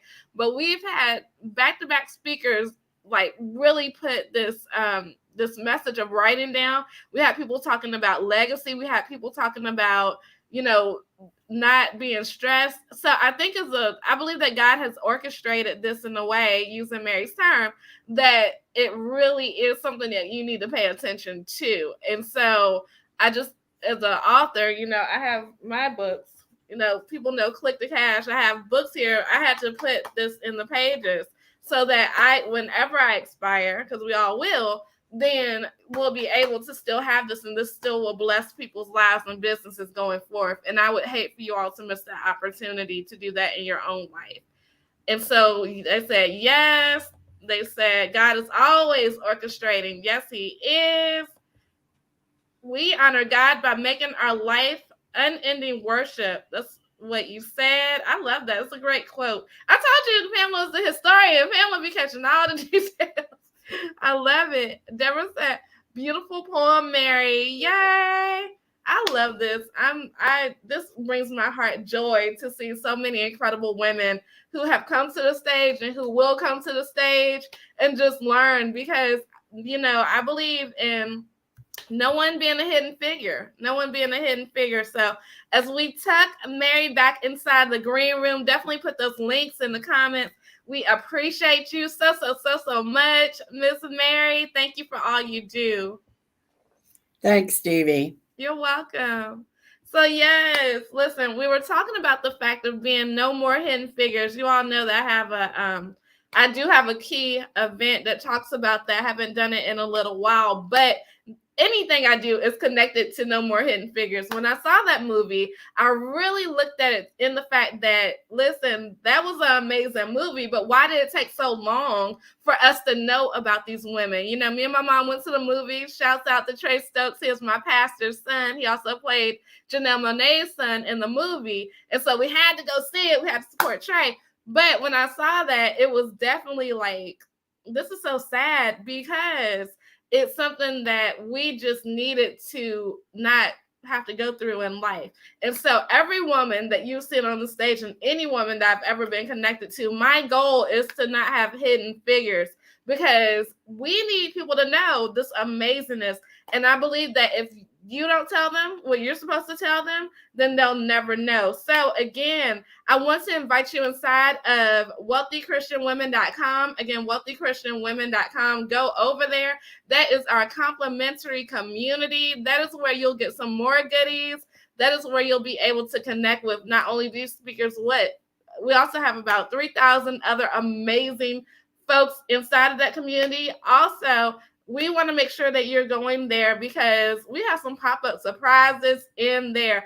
I always bring the surprises. I always do things differently. I know that Mary and Deborah and a few, probably Tiasha, can tell you, Connected to Change used to be under something totally different. It used to be a totally different event. You never know where I'm coming from because I always keep it popping. Okay? So you want to be sure to go ahead in that community, make it happen, and be ready to go for what God has for you, because this year we are getting seen and getting paid. Okay, listen. So next up, we are going to actually bring somebody who I've been able to definitely meet in person. She is all about makeup artistry. She is taking this thing to the next level. And we know that when you are an MUA, a makeup artist, then your whole job really is a confidence builder. Yes, you could be cute, you could be beat to the gods, but if that confidence is not inside of you, then it's not going to do anything for you. So I'm going to invite my dear sister friend, Miss Jess Campbell to the stage in just a moment. But again, I want you all to pay your tax, pay your fare in this space. Go ahead and share this out. This is a free 99 event, which means that you've not paid anything to be here, but this was an investment inside of you from our speakers and facilitators today. They believed in you so much that they actually made an investment in you. So I don't take that lightly at all. And I want you to be able to be in a space and place where you are taking it to the next level. So let me see if Jess is ready in the green room. We will have her camera and her audio going. So hopefully she can see and hear me. There we are. Yes and amen. Hey, Jess. Good morning. Can you hear me? Yes, I can. Yes, I can. So yes, y'all better give it up for the lips. Listen, she said I did not come to play with y'all. Okay. So I'm gonna step back in the green room and allow Miss Jess to get the whole entire stage. Okay, honey. And I'll be back soon. Yes, ma'am. Thank you so much. You're welcome. And good morning to my fellow speakers, our listeners. I was listening to our previous speaker, and it was just really awe-inspiring the way she put her segment together, and it made me think about every time that I wanted to write something and I felt like I was absolutely not the best writer and not equipped for the job. So I really, really thank you for giving us that rendition of what writing is in our worship. I come before you this morning. My name is Jessica Campbell. I am branded online as Jessica Raquel, a bridal and branding makeup artist in Memphis, Tennessee. And what I actually do is not only do I create the looks, but I like and love to inspire women all around me to think on a level that goes beyond the external beauty, if you will, and let us consider more of what's on the inside, not only because that shows up on the outside, but that thought process is what we manifest. And so as I've been going through my journey, growing and elevating and having to work through life, I realized that the journey that I take is a journey that a lot of women take. And I realized that if I don't go through certain things, I am not prepared to help others navigate the journey well. So when I was given the opportunity to do this particular speaking engagement, I realized that it's very easy to come on stage and talk to you about being beautiful and recognizing that you are beautiful and that there are no flaws in you. That's what the Bible says. But I also want us to consider how we have to grow through our adversity to become the representation that we need to see. And just short while ago, I actually went through a thing where I wanted to see more of myself online. I wanted to see more of myself around me. And when I say more of myself, at the time, I was really thinking about complexion, color, and size, right? But I was not thinking so much so about like-mindedness. So I wanted to see more of myself, and I knew that in order for me to do that, I was going to have to pave a way and create a lane for myself.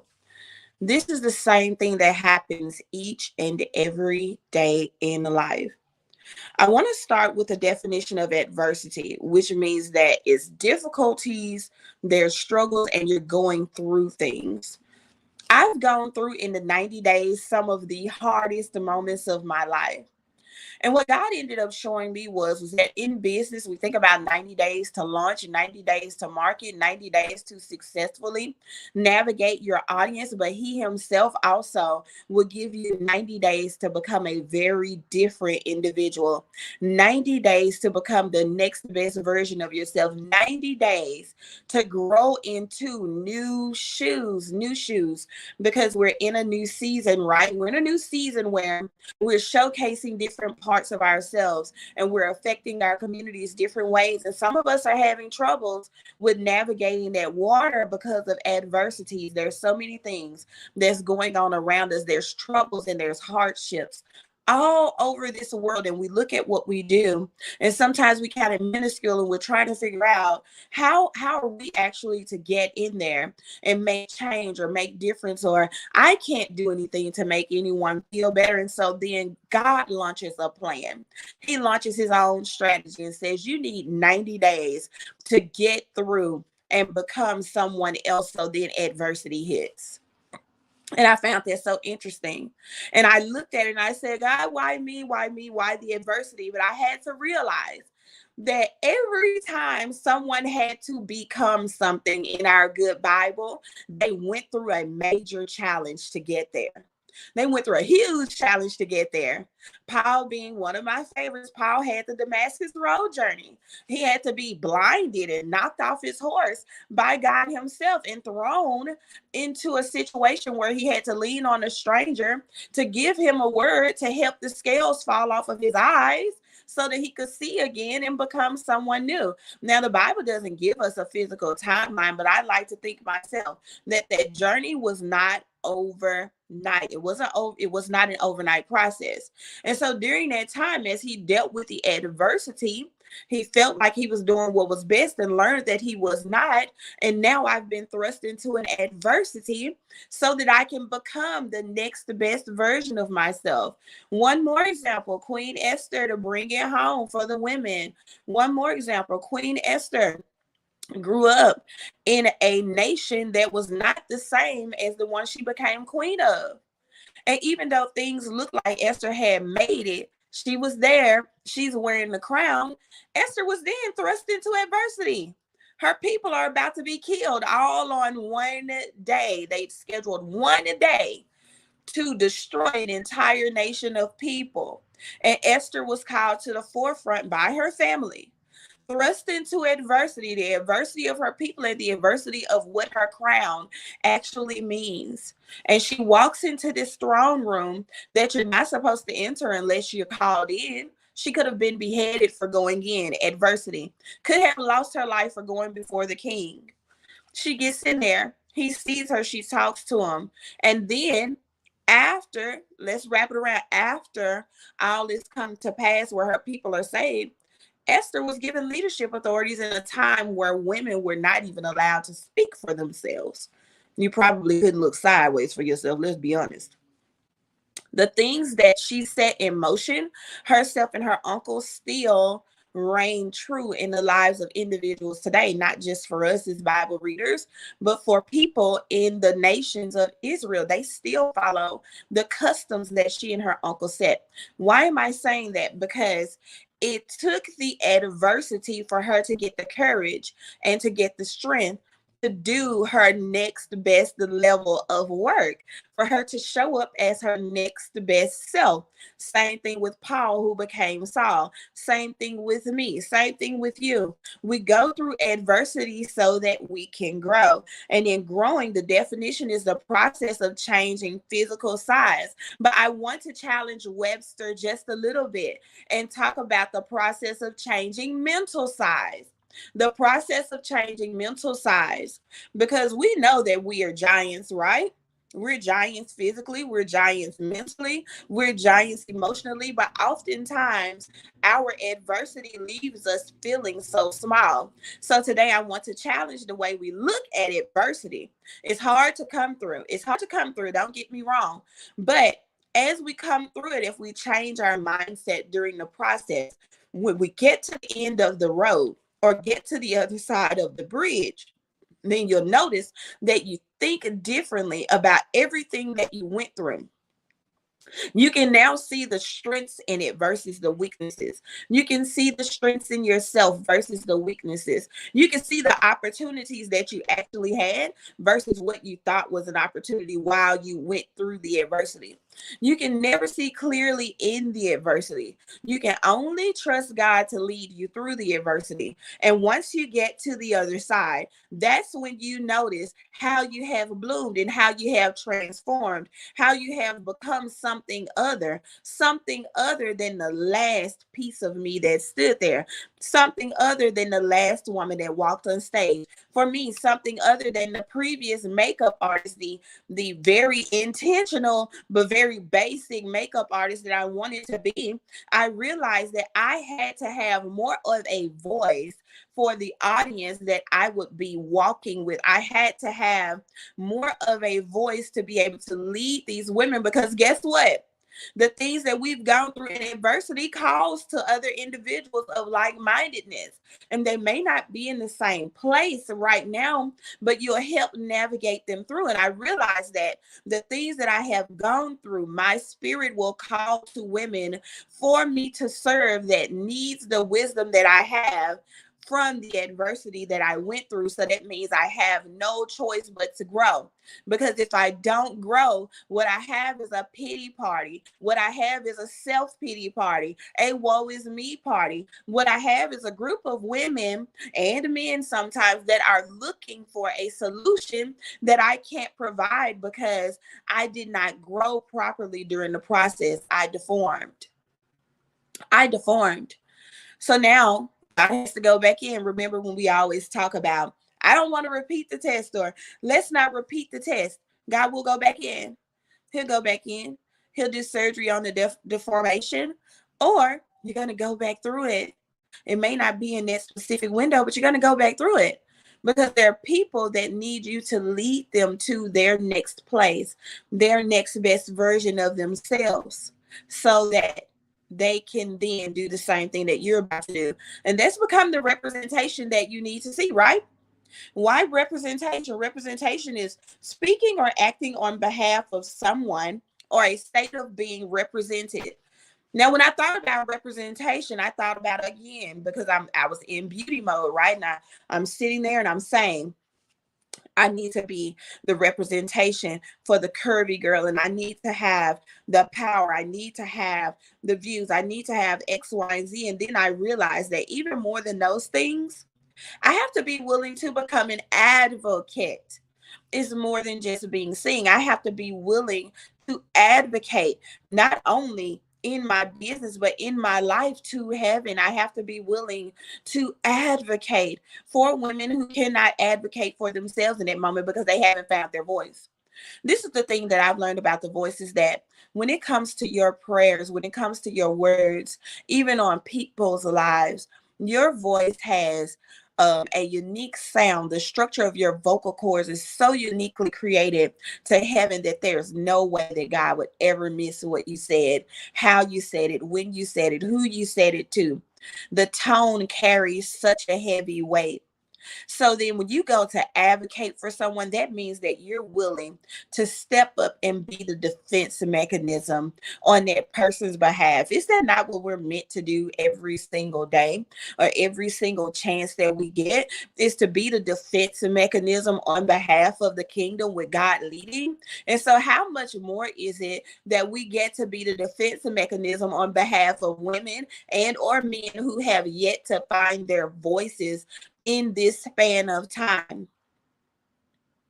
90 days, growing through adversity to become the representation that I needed to see. To come here and tell you that as you grow through your adversity, you're becoming the representation that not only you need to see, but that the people around you need to see. It's the launches and moves like this that God creates that allows us to change the foundation. Now, when you think about a foundation, I'm sure that some of you says, well, the thing is, a foundation isn't generally destroyed. If it's wrong, it can be. It can be. God will break that thing completely up. He will uproot, and I mean uproot from down in the ground, the root where that seed was planted and took place in you, that malformed and deformed inside of you. It's a foundation that needs to be let go of. God will completely tear that thing up just so that he can replant you, reestablish you, grow you again, water you, give you light, then convert you, transform you, redefine you, and set you up for success. I feel like this is something that I'm going through in this season. I can talk so powerfully about it because as I've gone through other things that I've gone through, never have I actually been in a time where I now can truly see what God is trying to do and create within me to come up on the outside of me, that does not take me away from the gifts that he's given me, but only pushes those gifts with fire, with a meaning, and with a different resolve to be and become something that I never imagined that I could be. And it's not about my image changing. It's about my mind changing, right? Someone else is in that same position. It's not about your image changing. It's about your mind changing. It's about your emotions changing. It's about the way you see yourself in the spirit, in the natural, in the emotional, in the capacities that you serve in. We often want to be fulfilled, and we can't reach fulfillment until we take on this awesome calling of growing through adversity to become the representation that we need to see. There's women like you, and there's women like you, and there's women like you, because each you resonates with a different type of woman. And there's women like you that need to see you, but they also need to hear you. They need to feel you. They need to know that you exist. They need to know that you've been tried by a special fire, and that as they get ready to enter this same furnace, it's not for their burning, it's not for their destruction, but it's for them to come out as gold. There's a process that I realize that happens with precious metals, okay? Precious metals, before they're formed into anything else, they're put in a pot or cauldron. They're put in and they're melted down. And as they're melted, the person who is governing the process has to take what looks like a huge spoon or strain of sorts, and they remove all of the impurities from the surface. They remove them all. Now, we're thinking about something that's an inanimate object, but guess what? Here's the adversity for that metal. It has to go through a fire that's hot enough to change its physical form. Then the way they're going to grow through it is to remove all of the impurities from the surface, all of the things that would make it less valuable. And then once they remove it, it becomes the representation that we need to see in rings, in jewels, in earrings, in necklaces, in adornments on clothes, in pieces that we put on our hair, in makeup, in moisturizers. 24 karat gold is supposed to moisturize the skin and make it glow. It has to go through a rigorous process in order to become the precious thing that it was designed to be. It does not lose its value during the process. It only increases in order to become the representation that we need to see so that we can value it. This is the place that I'm in. This is the place that some of you are in. And listen, I am glad to open my mouth about it. I am proud to sound out like a horn about it, because it's nothing to be hidden. It's nothing to run from. It's actually something for us to embrace, especially as women, because in this season, God is removing the muzzle from the mouths of women so that we can walk into rooms, so that we can go into lands and occupy space and possess. But we've got to grow through the adversity to become the representation that we need to see, that the kingdom needs to see, that our clients need to see, that our communities need to have. It's time for us to come up, grow through, and come out of everything that has been holding us back, that has stopped us from being our very best selves on each and every level known to us, to each of us. So listen, beauty work is what I do. Beauty work is what I do. Feel free to go over to my website, www.jessicaraquel, and I'm going to spell Raquel. It's R-A-C as in Charles, Q as in Queen, U-E-L, www.jessicaraquel.com. Jump onto my mailing list. Subscribe. It's free to do. Subscribe to my mailing list, because I have a blog that comes out with inspiration that you would love to have, that will build and empower, and that will fan the fire on the inside of you. I also give beauty tips in my blog, as well as you can get all of the tips that you need so that you can get on camera and dominate and become something more from the inside out. It's time to become the next best version of yourself. I thank you for this time, Stevie, and ladies, I do truly hope that you understood where I was going and that this message blessed you.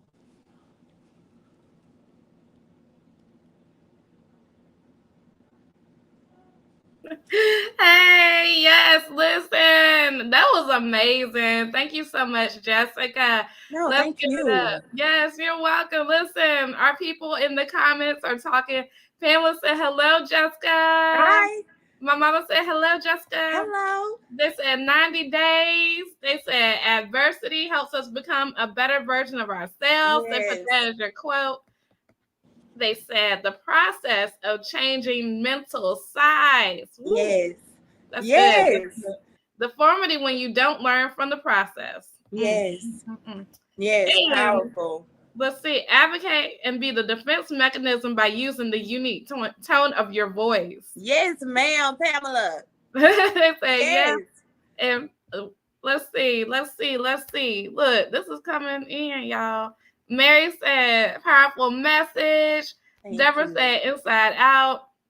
Pamela, she said, Jessica, girl, that fire is burning so deep in you that an explosion of God's goodness is in full manifestation. Don't hold back. Step boldly into this journey. You will continue to impact many lives. Oh, thank you. Ooh. Oh, Pamela, wow. Pamela is amazing. Like I said Yes. before, she is the historian of what we do. Like each of these women, you'll see like Pamela and Deborah and Mary, they were with me in the trenches in 2020 Wow. when like part of my testimony that many of y'all know is that I was evicted from my home 6 years ago because I could not figure out how to make $800 within 30 days. So fast forward to what we have now, you know, God has been very powerful in the fact that he allowed me to make over $200,000 in less than 2 years Wow. online in the pandemic. And so, you know, Mary and Pamela, Pamela can tell you the story. Like she can tell you, we have her on video talking about some things that I had to face and do. And so I'm just saying, like, it's not a game, y'all. And one of the things that God downloaded to me specifically for the people here, he was like, why don't you do a service, Stevie, that will allow these speakers to have you create platforms like this for their brand? So maybe they don't want to do the heavy lifting. Maybe they don't know how to even do this. But, you know, if that's a service y'all won't, let me know. And, you know, of course, we'll figure out a link for you to get on. But that way you don't have to do the movement and you can just shine in your expertise. Because I think that's one of the things that a lot of people just really struggle with. They struggle with the fact of shining in their own expertise because they feel like they have to do all the things. They have to learn all the things, but you really don't have to. And so, yeah, so if y'all want some done for you services in that regard to help you do that, then let me know. Put DFY in the comments and we'll make it happen. And so Mary said, God changes our minds and our emotions. And she also said, that's resonated. Our voice is our instrument of his message. Yes. This is a line. Everybody here is a line. We were talking about writing as a worship. Then Jessica came and gave this amazing message. I love it. I love it. I love it. I love it. This brings me joy to see these powerful women who some of you may have just met for the first day here. Just get up here and say some amazing things that's already inside, but I don't take credit for that. I definitely just take credit for allowing myself to be used as a vessel to create a platform. But other than that, it's just God raining down on them. So Jessica, thank you. Thank you. Thank you. Yay. We will tuck you back in the green room, my love. And y'all keep it moving, keep it moving, keep it moving. This is amazing. Shouts out to our Clubhouse friends. Clubhouse, we see you. We see you there. Shouts out to YouTube and to Facebook. Again, the hub of this amazing event is at wealthychristianwomen.com. That is inside of my space. Click to Cash Crew on Facebook because we also have Click to Cash Crew on Clubhouse. So next up, we are going to keep this moving. We have, I think, about 4 more speakers. We have 4 more speakers, and then we'll be done with the day. But guess what? I'm going to donate some of y'all's time back because I think we'll be done by the time that I had in mind to be done. So you could get out there on that beautiful Saturday and implement because guess what? Information without implementation It's just conversation that does not lead to transformation. And if you have allowed yourself to be in the seat and just have this like where people will be like, okay, this is great, this is amazing, we got so many gems and jewels, but you don't do anything with it, that's a disservice to everyone here, including yourself, because most of what we know for sure has come from our testimonies and stories. I know there are people who have had to do some things in the background. We had to do some schedule things. One of our speakers was not able to be with us today because she lost a dear loved one. We told for this. This is the first event that I've done, like that I've hosted since my father passed away. That I had to get myself together to get that done. So I didn't do it just because. I did it because I want women to be able to come on up and dig deeper inside of themselves so that their voice can be used as a vessel to impact the world with their work and their words. It's very important to me to do that. So without any further ado, honey, I'm going to introduce you to somebody that I was able to meet in a mastermind that I had been a member of, and she is so incredible. The first day I met her, I was like, I like her. She was just so fun and so incredible, and she was somebody who, like, we met in Atlanta, and I was like, girl, yes. And she's an action taker. She immediately was like, I had my book, I had click the cash. She was like, how can I get a copy? She purchased it that day. She was not playing games, and she allows people to utilize their words really in the pages of books and other places to take it to the next level. So Shannon Posh is about to come up on this stage, honey. Hello, darling. You're muted. Let's see. Hey, can you? Oh, yes, I got you. So welcome. I'm super excited. Deborah says, so grateful for you, Stevie. Oh, I'm grateful for y'all too. Posh, listen, I know you're about to tear it down. You're about to take us to the next level. We have actually entered the afternoon time. We've been here in the morning.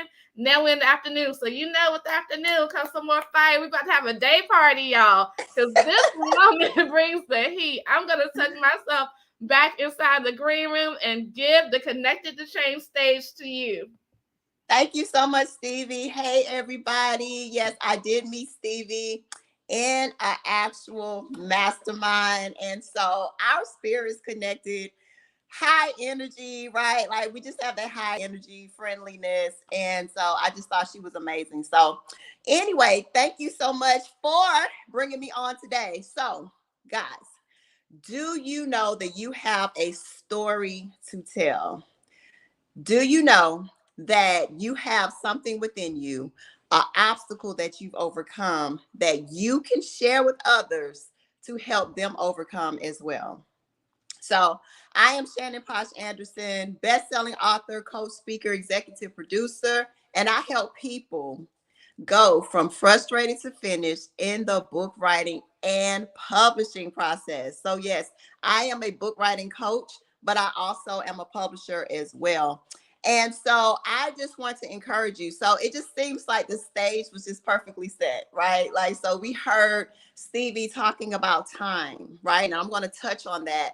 And then we also heard a lady talking about writing as a worship. Like, oh my gosh, I'm going to tell you a little bit about how that happened for me. And then we also heard Jess talking about adversity. So listen, I want to encourage you to know that you have a story that somebody needs. You have something that you can talk about that's going to help and inspire other people. All right. So I'm going to be breaking down 3 reasons why now it's time to write your book. Okay. Why now it's time for you to go ahead and get your message out into the world. So the first reason is to find your voice. So I hear a lot of women say, Shannon, you know what? I have this wonderful testimony. Like I've been through so much in my life. I'm just not sure how I can get it out into the world. I'm not sure about how I can actually get my message to make sense, right? Like how I can actually get in front of people to share my story. And so I'm going to give you a little bit about my background. And I'm going to tell you how God took me from sliding down poles to healing souls. Okay. Yes, you heard it correctly. How God took a woman like me who was in strip clubs, dancing in strip clubs for over 10 years, and how he took me from that to now being able to help hundreds of people to write and tell their testimonies. Why? Because we know that God tells us that we overcome by our testimonies. And just by me being able to find my voice and give my testimony, I have now been able to help hundreds of people.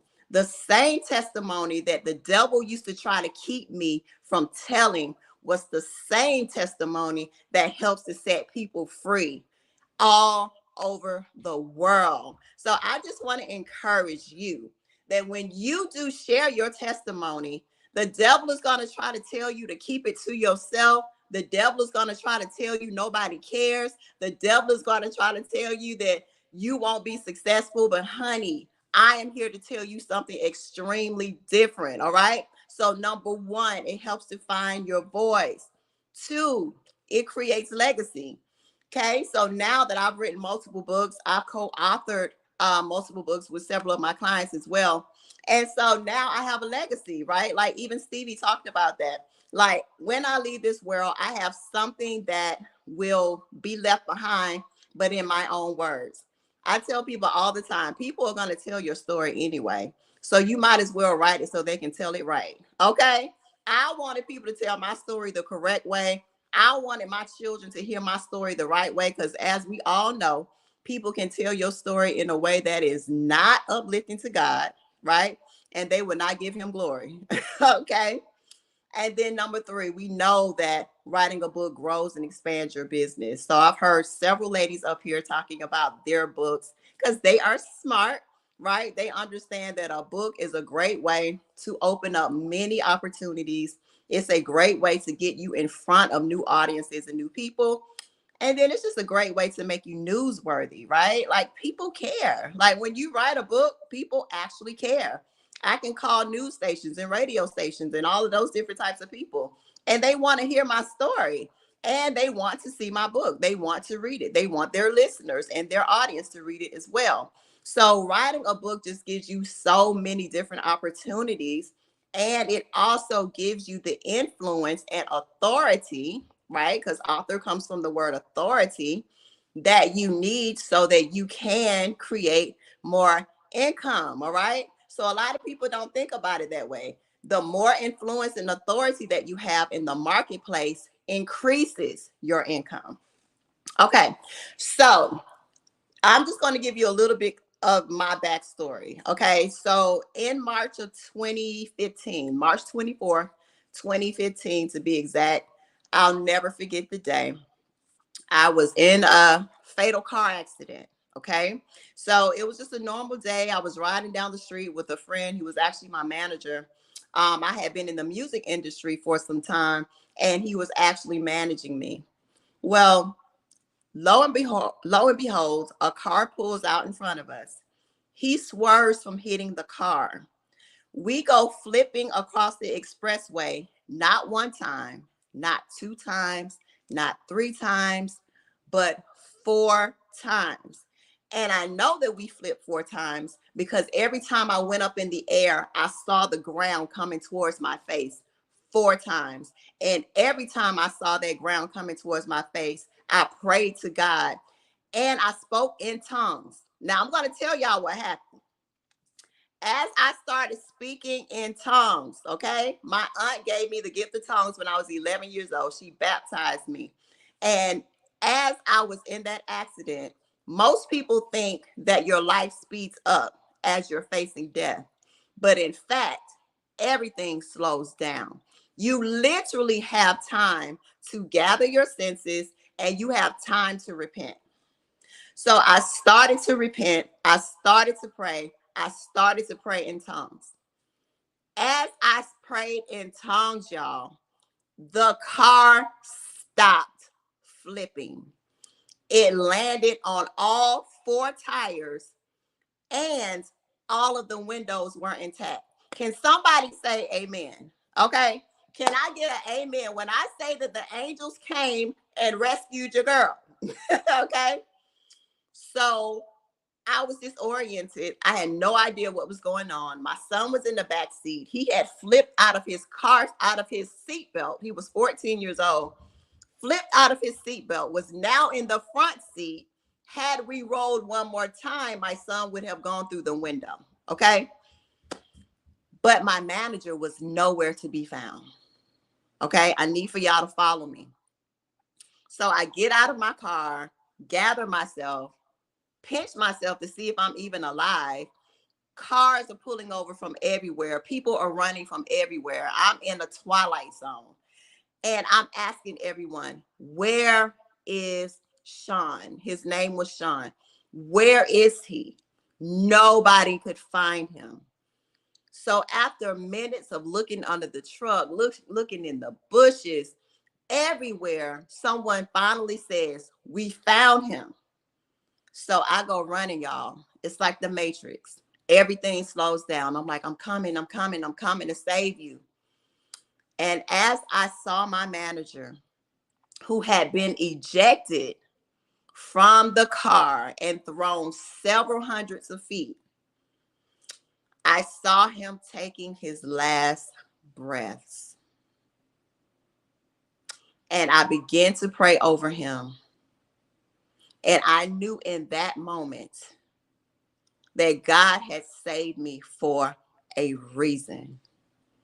When we were taken to the hospital, the doctors, the nurses, everybody kept coming to me and saying, are you sure y'all were in the same car accident? They just could not understand. I had no broken bones. I had no scars. I was in my right mind. My son was completely protected. No scars, no injuries, no broken bones. But my manager was dead. Every organ in his body had been completely crushed. Now tell me, how does this happen? So after some soul searching and after going into a deep depression after that, clearly, God said, girl, it's time to get to work.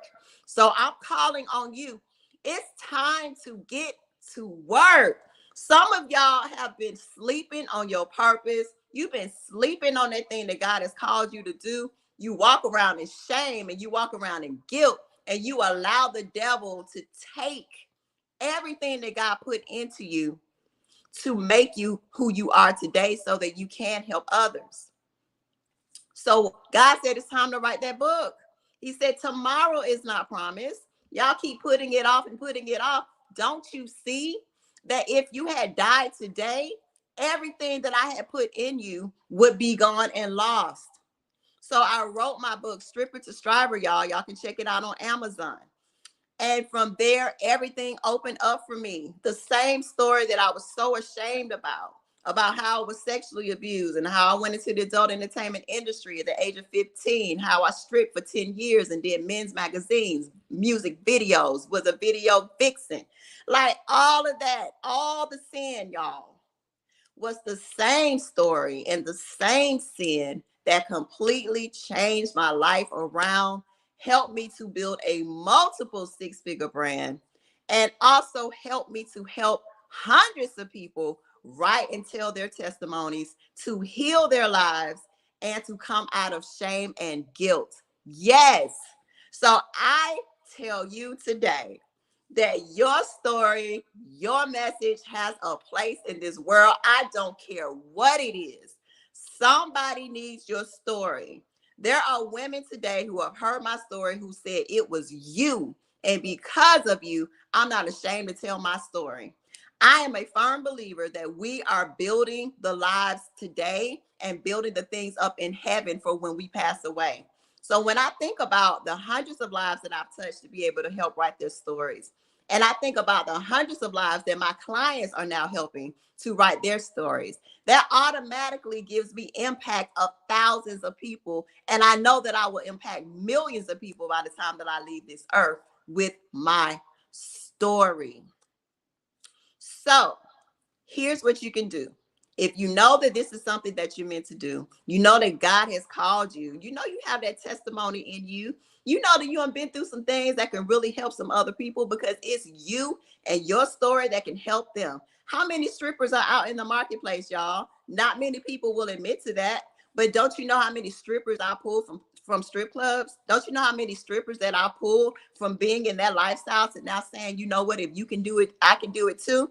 So there's a place for you, and there's also a place for your story. So go to writeandpublishin90days.com, writeandpublishin90days.com. There you will find my 5-step formula of how I've been able to help hundreds of people to write and publish their books, and how they've been able to do it in 90 days.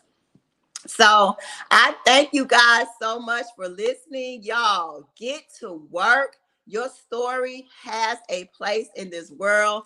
Somebody needs you. All right. I've also turned my book into a documentary. I've licensed it to Amazon Prime, Tubi TV. Several networks have picked up my story, y'all, and you can literally watch it on TV. Okay. So you can go to strippertostriver.com and check it out.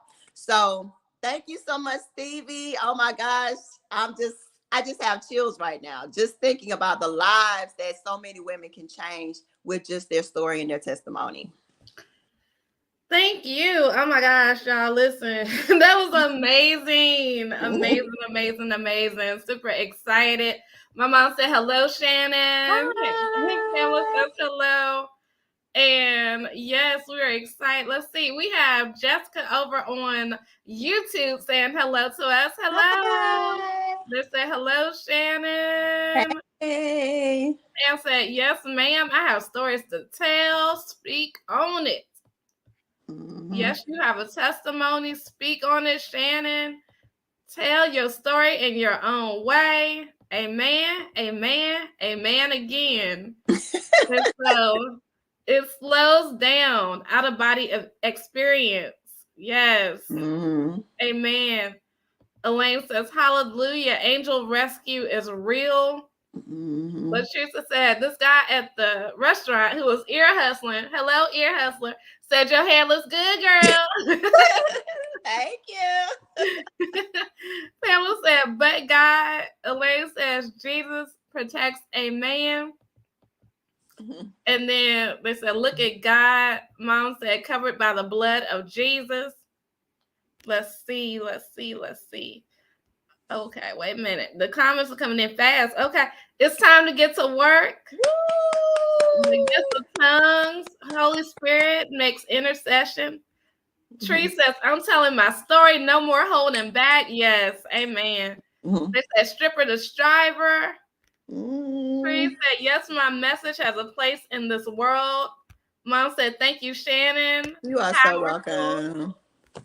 Tree says, thank you for sharing your story. Mary says, Shannon, incredible testimony. Elaine says, testimony to tell.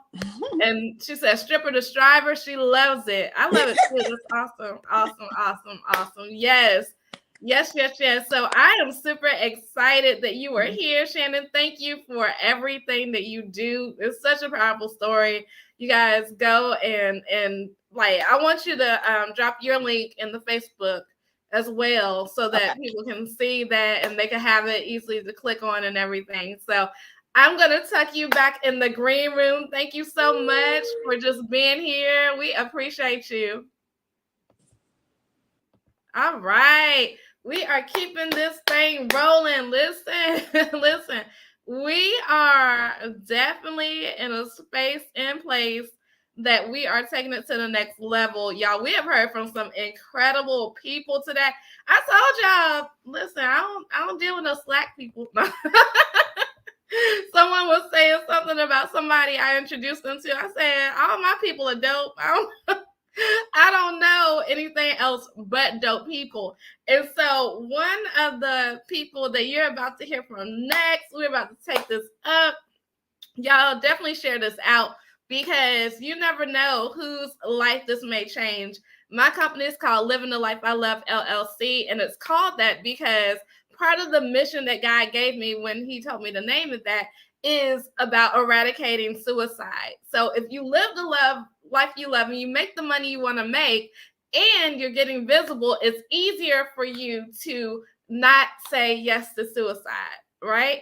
So we don't want you to be off this planet. We want you to have a long, sustaining, loving life. And as you've heard, through grief, through stripping, through all kinds of different things, grief has been a ribbon in this day as well. Many of us have lost a loved one who we were like, what? And I love how Shannon was saying, rest in peace to her manager, but she was saying that was a wake-up call. They said, were you in the same accident? When you are on purpose for the purpose, and God has a huge purpose for you, he's not going to take you out prematurely. So I want you all to definitely be like, don't take this as just another live. It's not just another live. This is transformational if you let it be.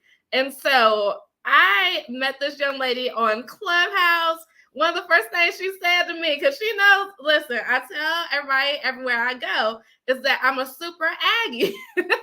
I love my school. And so she said, my daughter is Miss A&T. I said, first off, she made a great decision to be an Aggie. Second off, she's Miss A&T. And if y'all watching the Oscars, she was one of the trophy presenters with her beautiful self. So listen, this young lady is coming. She is a prolific speaker. She is an amazing sister friend. She is dynamic. You all, let's welcome Sansa Ray. Hey, hello, darling. Hello, Stevie. Thank you for this wonderful platform. I'm so excited to be here. You are so welcome. I love that green. Yes, money. Yes. So what I'm going to do is to put myself back inside the green room, and I'm going to turn the Connected to Change stage over to you. All right. Thank you, Dr. Stevie. Okay. I got my whole breakfast here this morning because I didn't get much breakfast at all. So my soul has been fed. And so if your soul has been fed, I need you to put in the chat, I'm blessed, because I've been blessed by these messages. Shannon just took it up a notch. And I am just grateful that I had the opportunity to stay here from the beginning and not just, pop into when it was time for me to present. So thank you, Dr. Stevie, for this platform. It is tremendous work that you're doing for the kingdom. And I am just honored and grateful that I am here. And so to begin with, I just want to introduce myself. I am Sansa Ray. They call me Coach Sansa Ray. I'm a speaker, author, publisher, and confidence coach. And I'd like to speak with you today about my journey from going to self-sabotage to self-published. And many of the women talked about publishing and writing books today. And they talked about, the negative self-talk that sometimes we do to ourselves it doesn't do us any good. And so just bear with me because I am going to be going somewhere here today with this story. And so you see, today I stand before you as a publisher, author, confidence coach, a speaker, but I wasn't that prior to, or I didn't believe that I was. See, God already knew what I was created for because he's created everything and he created us on purpose for a purpose. And so just like your car is supposed to take you places and bring you back from places, that car was created for a purpose. The car isn't a house. Your house has a purpose. The car has a purpose. And so God created us in the same capacity. He knows what we are here to do. And that is the very reason why Shannon was speaking to us today, because he already knew what was in the plan for her life, just like he knew what was in the plan for my life. However, I was on that self-sabotage wheel going around and around and around, and it just took me some time to realize it. You see, today I get to do those things. I get to coach women towards a lifestyle of confidence and speak on platforms like this. However, a decade ago, I was not living a lifestyle of confidence. In fact, as I mentioned, I was in self-sabotage. Every single time an opportunity presented itself directly to me, I found a way to talk myself out of it being an opportunity. So I'm going to just explain to you a few things on what my definition of self-confidence, self-sabotage is. An opportunity was presented. I mean, handed to me right in front of my face. And I would find a way to turn it around. Every time God spoke to me about what he wanted me to do, and I'm emphasizing me, I would hear him, but the doubts would come very quickly. Those thoughts would repeat in my mind. Is he really asking me to do that? Do he want me to do that? Me, Salsa Ray? That's not what I do. But God always saw my next level identity before I did. You know, he knew what he created me to be. I was stuck in what I already was. And then opportunities fell into my lap for me to expand and grow and level up to that identity. And I created additional excuses on top of them on why it wasn't the right time. So if you found yourself saying or doing any of those things I just mentioned, that's what I am titling self sabotage. For 7 years, seven, God tried over and over and over again to get my attention. He tried. He did everything he possibly could. And I'm going to say that the gift that he was trying to give me, I kept pushing his hand away. It's just like you're walking up to someone and they say, "Oh, I haven't seen you in a while. I have something for you." You're just ignoring it. And I kept doing that because actually, that period of time in my life, I felt disconnected. I didn't feel qualified, nor did I feel worthy. I would think of other people that could do what God was asking me to do much better, easier, and quicker. I would continue to deflect. I ignored God and I turned away from the blessings that He wanted to give to me. They had my name on it. And I wanted to give them to other people because I was afraid of stepping into that identity. I was putting more care and concern on what others would think of me instead of thinking what God would think about me as I continued to say no and to deflect and ignore his direction. I can tell you that during that period of time, I felt terrible.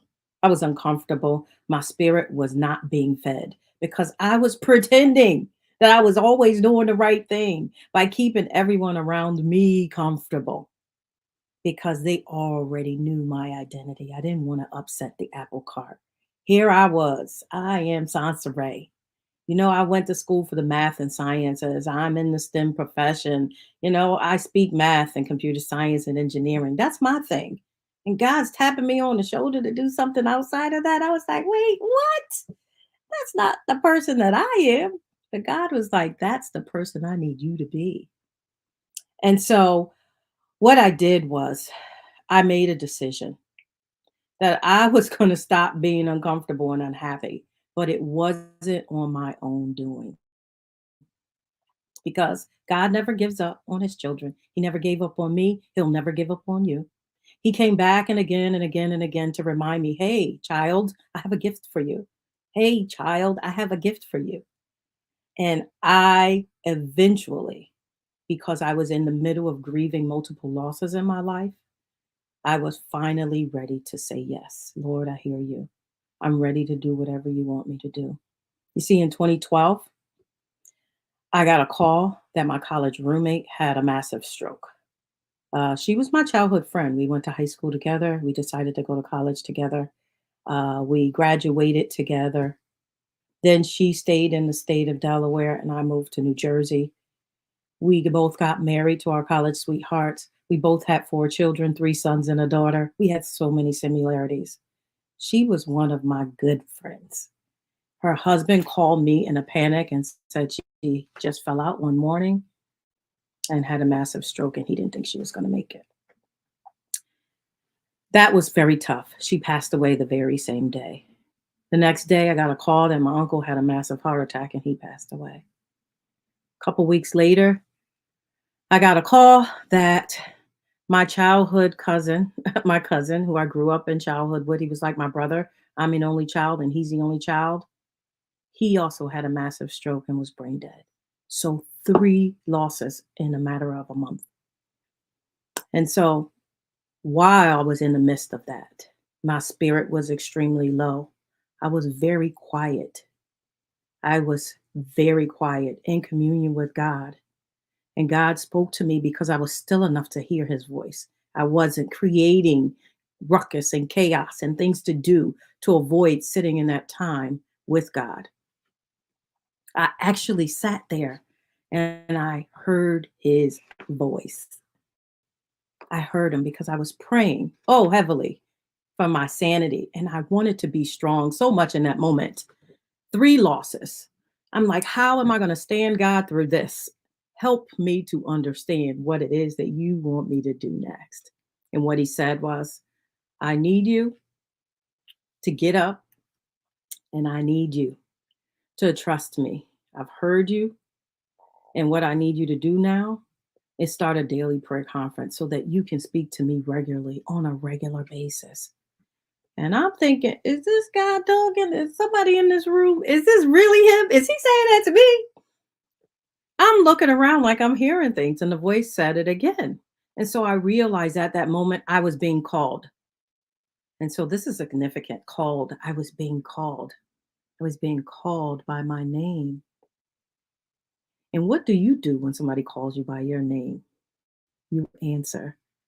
And so, because of the moment that I was experiencing, because I was still and I wasn't moving, and I was attentive to God, I heard his voice and I was willing to say yes. So I heard him. I said, okay, God, I heard you. I answered him. And thank God I did. God said, start a daily prayer conference. And bear with me because I'm going somewhere with this. I answered, and I didn't know how to do that, ladies. Let me just tell you, God's going to call you to do some things, and you are like, really? I have no idea where to start. He said, yes, you do. I'm in a full-blown conversation at this point, and I'm talking out loud. Okay? God's talking to me, and I'm talking out loud. He said, you set up conference calls every day at work. You know how to do that. Do the same thing.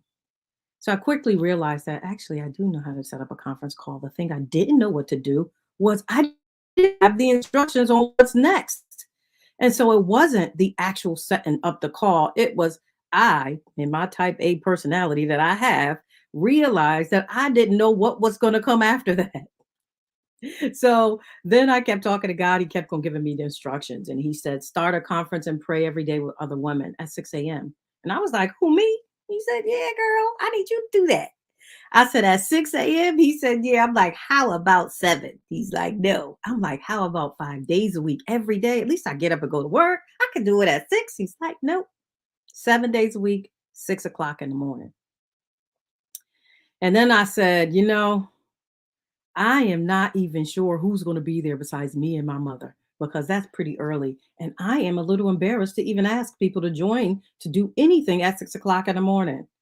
And you know what God said to me? He said, don't worry. That's my job. How many times have God told you not to worry?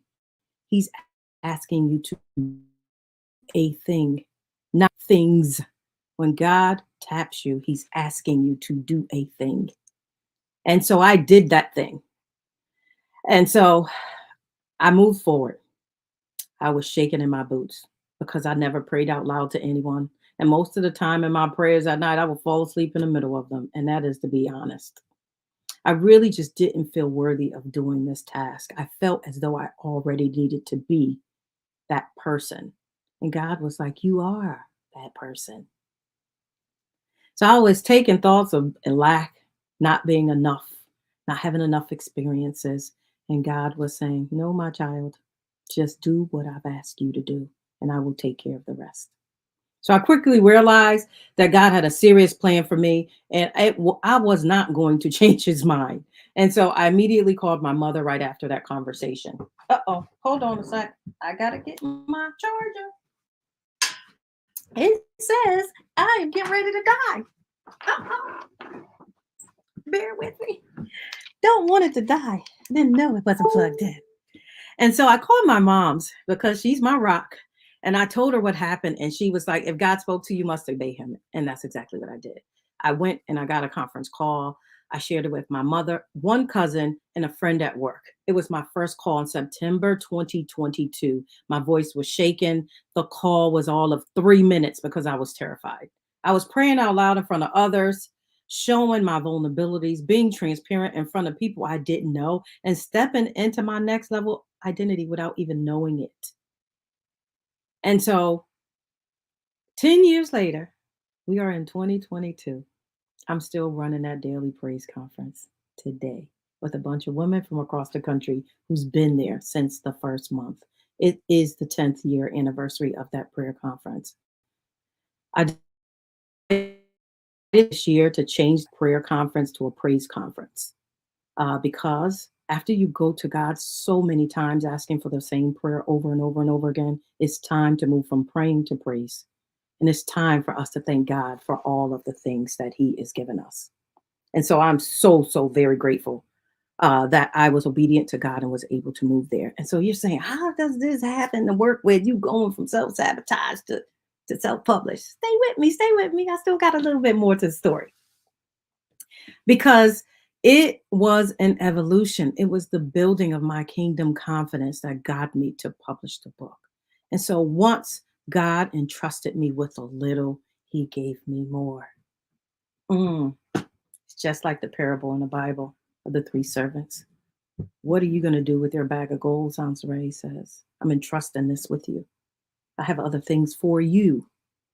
I will give them to you when you are obedient. And so I began that conference. I've been running it. I'm still running it. A few months after I started it, God spoke to me again and was like, oh, I want you to turn this into a book. I'm like, first I had to start a conference. Now you want me to write a book? Okay, so I have a math and science background. I graduated math and science. I have a master's degree in aviation.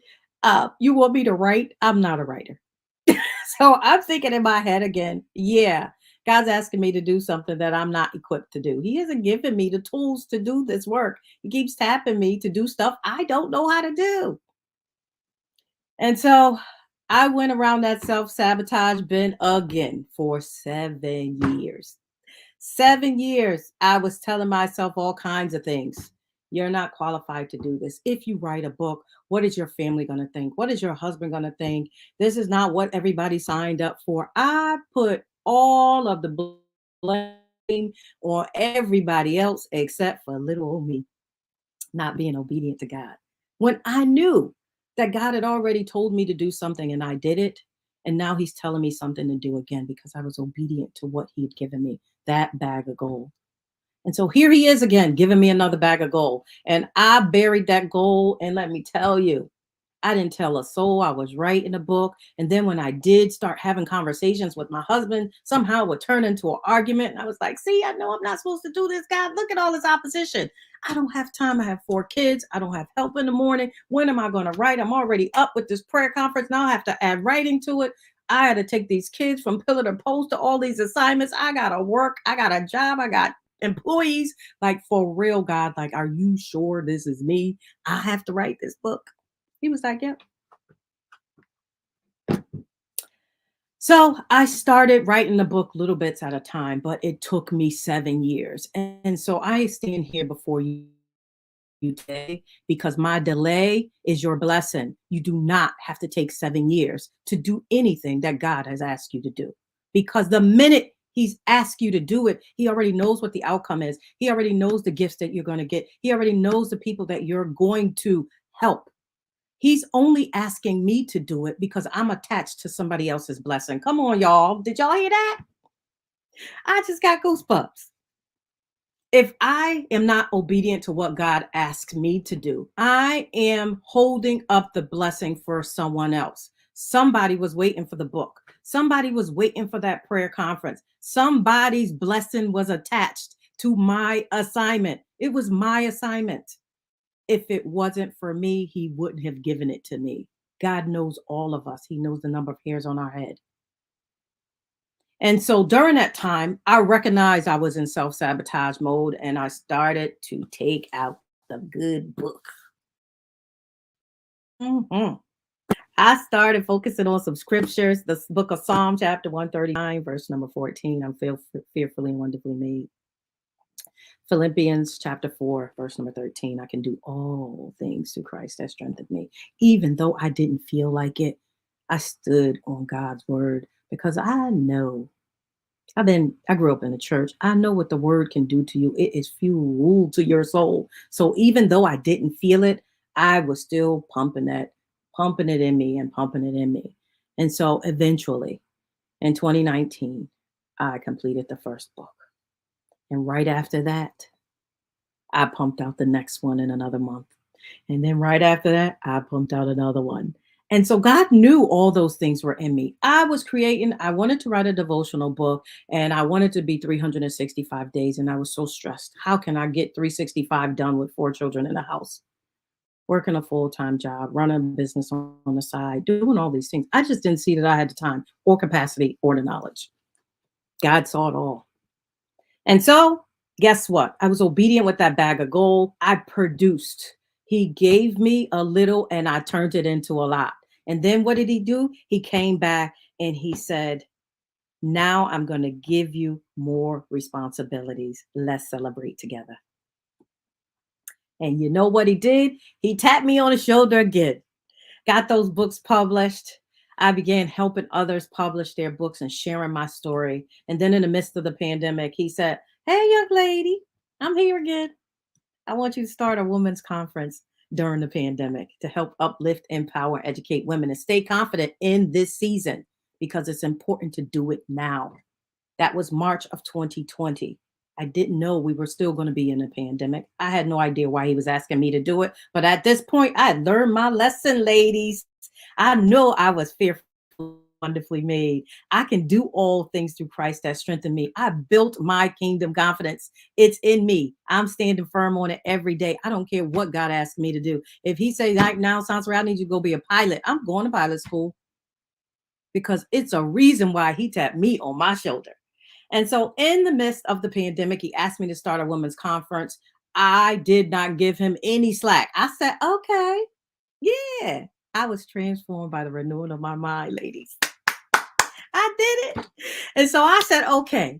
I had no idea. I don't know a lot of women. I was like, I'm going to find these people, but I didn't let God have it. I just took that mountain and moved it out of the way. I kept going. And every time you take a step, God takes 2. He's always ahead of you. He's with you. He never leaves. And I know that to be true now because I have the kingdom confidence that I needed back then. I already had it. I just didn't know where it was. But now I know. So I created a women's conference platform. It's called the Women's Confidence Tour. I hosted my first conference in March of 2020. The platform was created so that women could stand firm on the confidence that God has given them. They can be uplifted and empowered to do whatever it is that they wanted to do. I did that successfully. I had 13 speakers, 12 women-owned businesses. It was phenomenal. I felt pure joy. I knew I did exactly what God wanted me to do using the kingdom confidence that he gave me. Immediately, the attendees started asking me, when's the next one, Sansa? And I'm thinking, oh, not me. I'm done. God did what God said. But my spirit wasn't done. All I heard was go.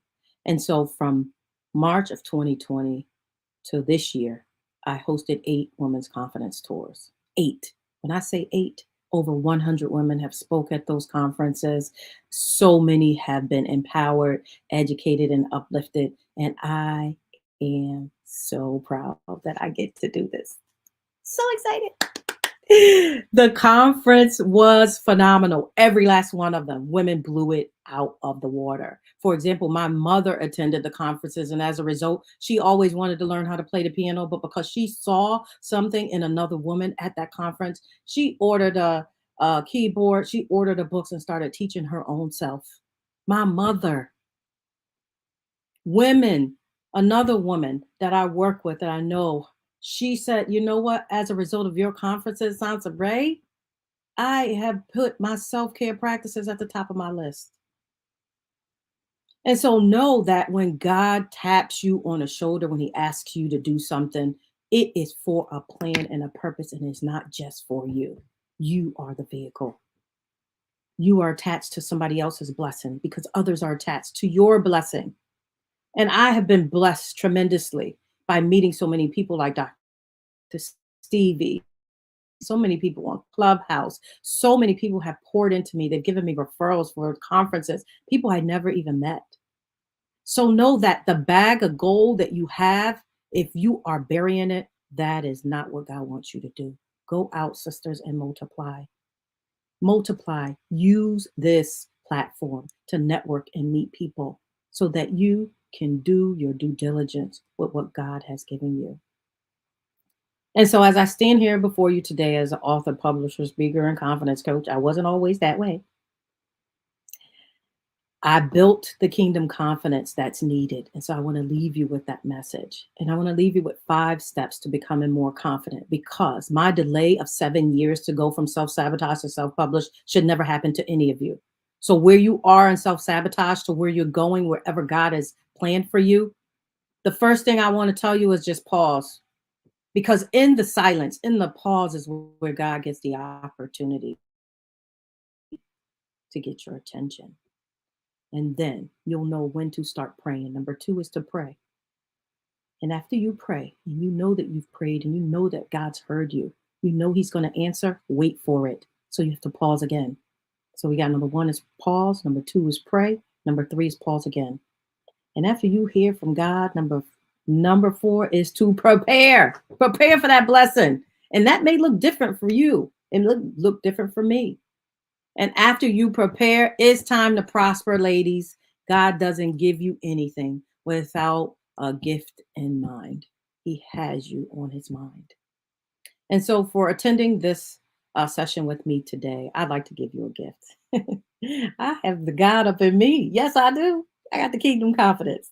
So I'd like to give you a free course that I've written entitled Kingdom Confidence. It's valued at over $197, but it's my gift for you today for attending. All you have to do is go to confidencecafe.club. I will drop it in the chat. I will also put my link tree in there for all things confidence if you want to reach out to me. But it is confidencecafe.club.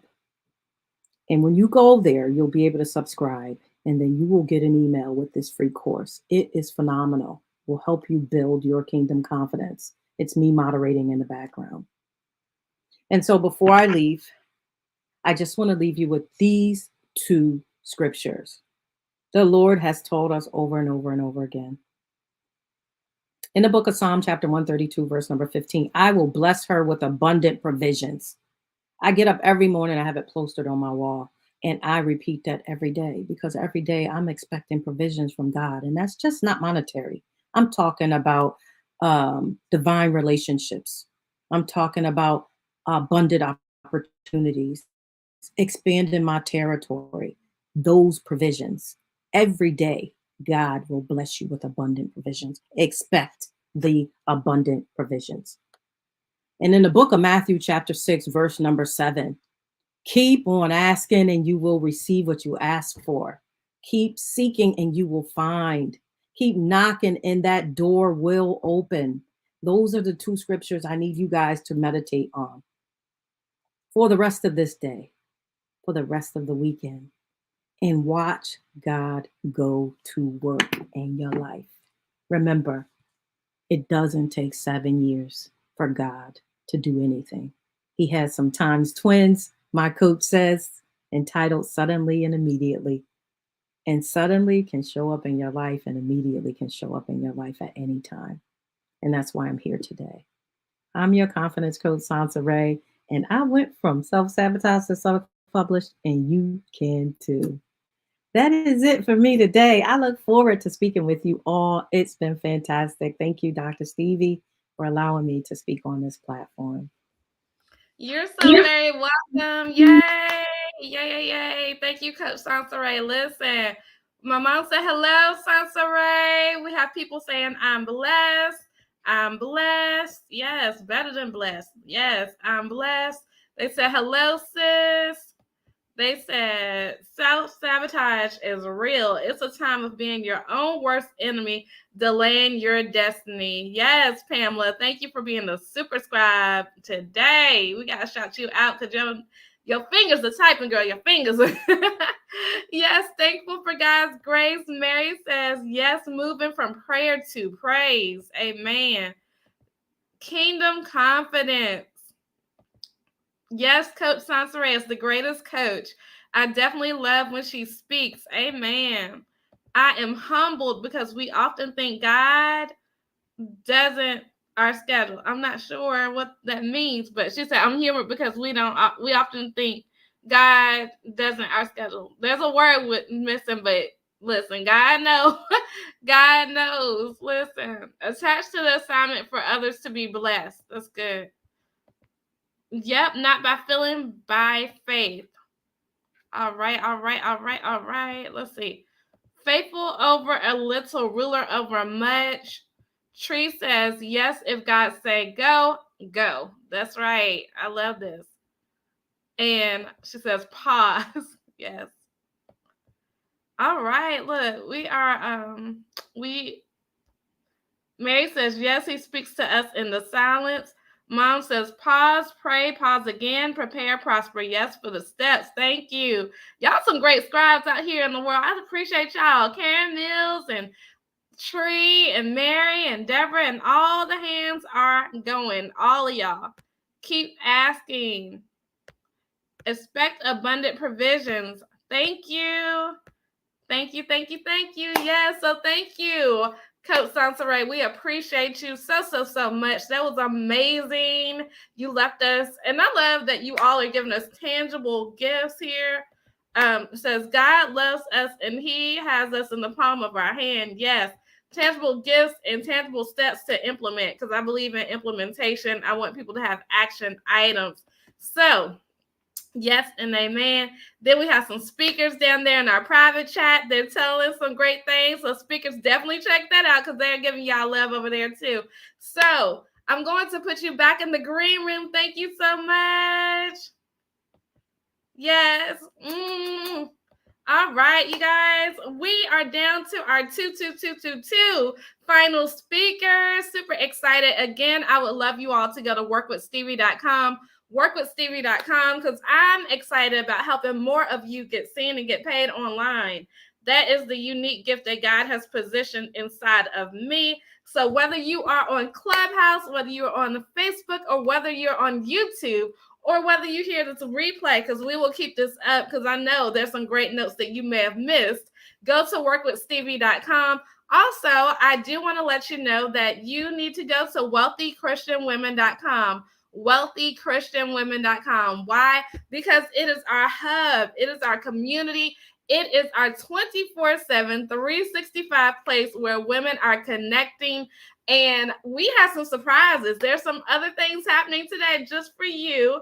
And there's some other things coming up soon just for you. So I want to make sure you're in that space. Definitely go to wealthychristianwomen.com and workwithstevie.com so that you can get the goodies that are prepared for you. And then also go to all the links. If you are not on Facebook, then definitely make your way over to Facebook. What I'll also have our speakers do is to drop their links inside of Click the Cash Crew on Facebook, because I believe in easy access, going ahead and getting clickable links so that people can go ahead and make it happen. So Clubhouse people, I love that y'all are over here with us, but when this space closes, there is a link that's pinned at the top. So you can have more fun with us. You can learn more stuff. You guys are hanging out with us and we appreciate you. So I love that we're taking this viral. Yes, I believe that God is going to move the hand on YouTube, Facebook, and on Clubhouse where people will come and listen to this, because this has given me the grace that I need. Listen, even being able to produce this for you. And that's why I have a company called Stevie Productions as well, because I believe in production.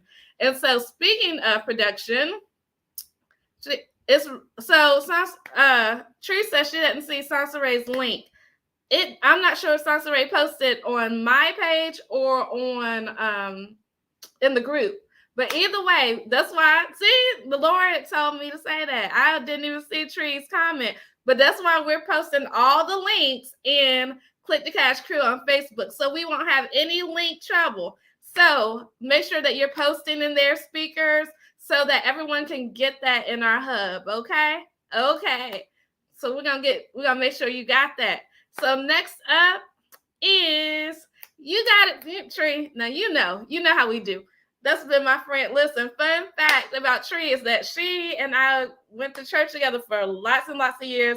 She has been my client. She is my friend. She is amazing. She is amazing. So I gotta hook her up. That's my IRL friend. Like we know each other. So definitely, I'm super excited about the next speaker coming. Speaking of production, she does some incredible things when it comes to media. She does some incredible things when it comes to motherhood. She has been a client of mine. She definitely is at another space that I want to tell you about. If you go to readytolovemylife.com, you'll see her video that she did for me. I definitely would love to tell you guys to go to that link anyway, because right now you can get all the amazingness that I have for $10 a month. $10 a month in a space where you could be connected to me and get one training a month from me. Imagine me going deep diving inside of what you have.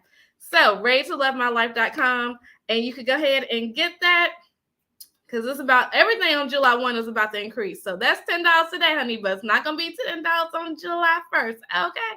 So definitely go there. But Tiasha she is amazing, you guys. She has been somebody who is definitely, like, I love speaking to her because she is media minded. She is on the radio.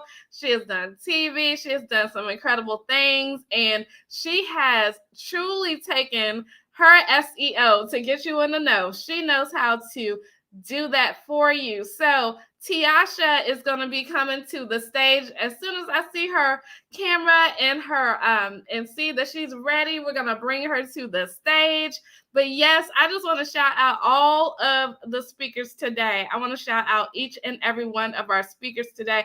You all have been incredible. You all have been insightful. You all have been just amazing. Like, it truly has been something in which I'm grateful for. I see Tiasha, she is coming to the stage. I know she's traveling. Like, look, we got multitaskers. They saying, look, I know that I might have this going on. I know I might have that going on, but I have my voice, and I'm going to stop what I'm doing for a few moments and come bring the heat. So let's see here. Hey, girl. Hey, how you doing? Good and you. Good and you. Look, let me cut that down. See, I'm driving. I'm actually about to pull over. So that I'm going to need you to pull over. Yes, I am. I am. When I was like, okay, she's getting finished and I'm right here at my exit. So let me pull over so that I can give y'all my Look, I'm going to remove you. Let me know when you pulled over.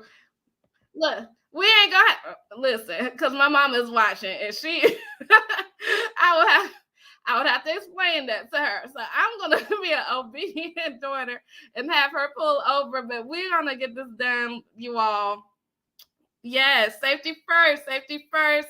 You all have just been in the midst of a blessing. Pamela says all speakers have been dynamic in their gifts. My mom was like, right, yes, I know. You can't do that. You can't do all things. As far as like driving and being on camera, we need y'all to be safe, because we need you after today. Okay.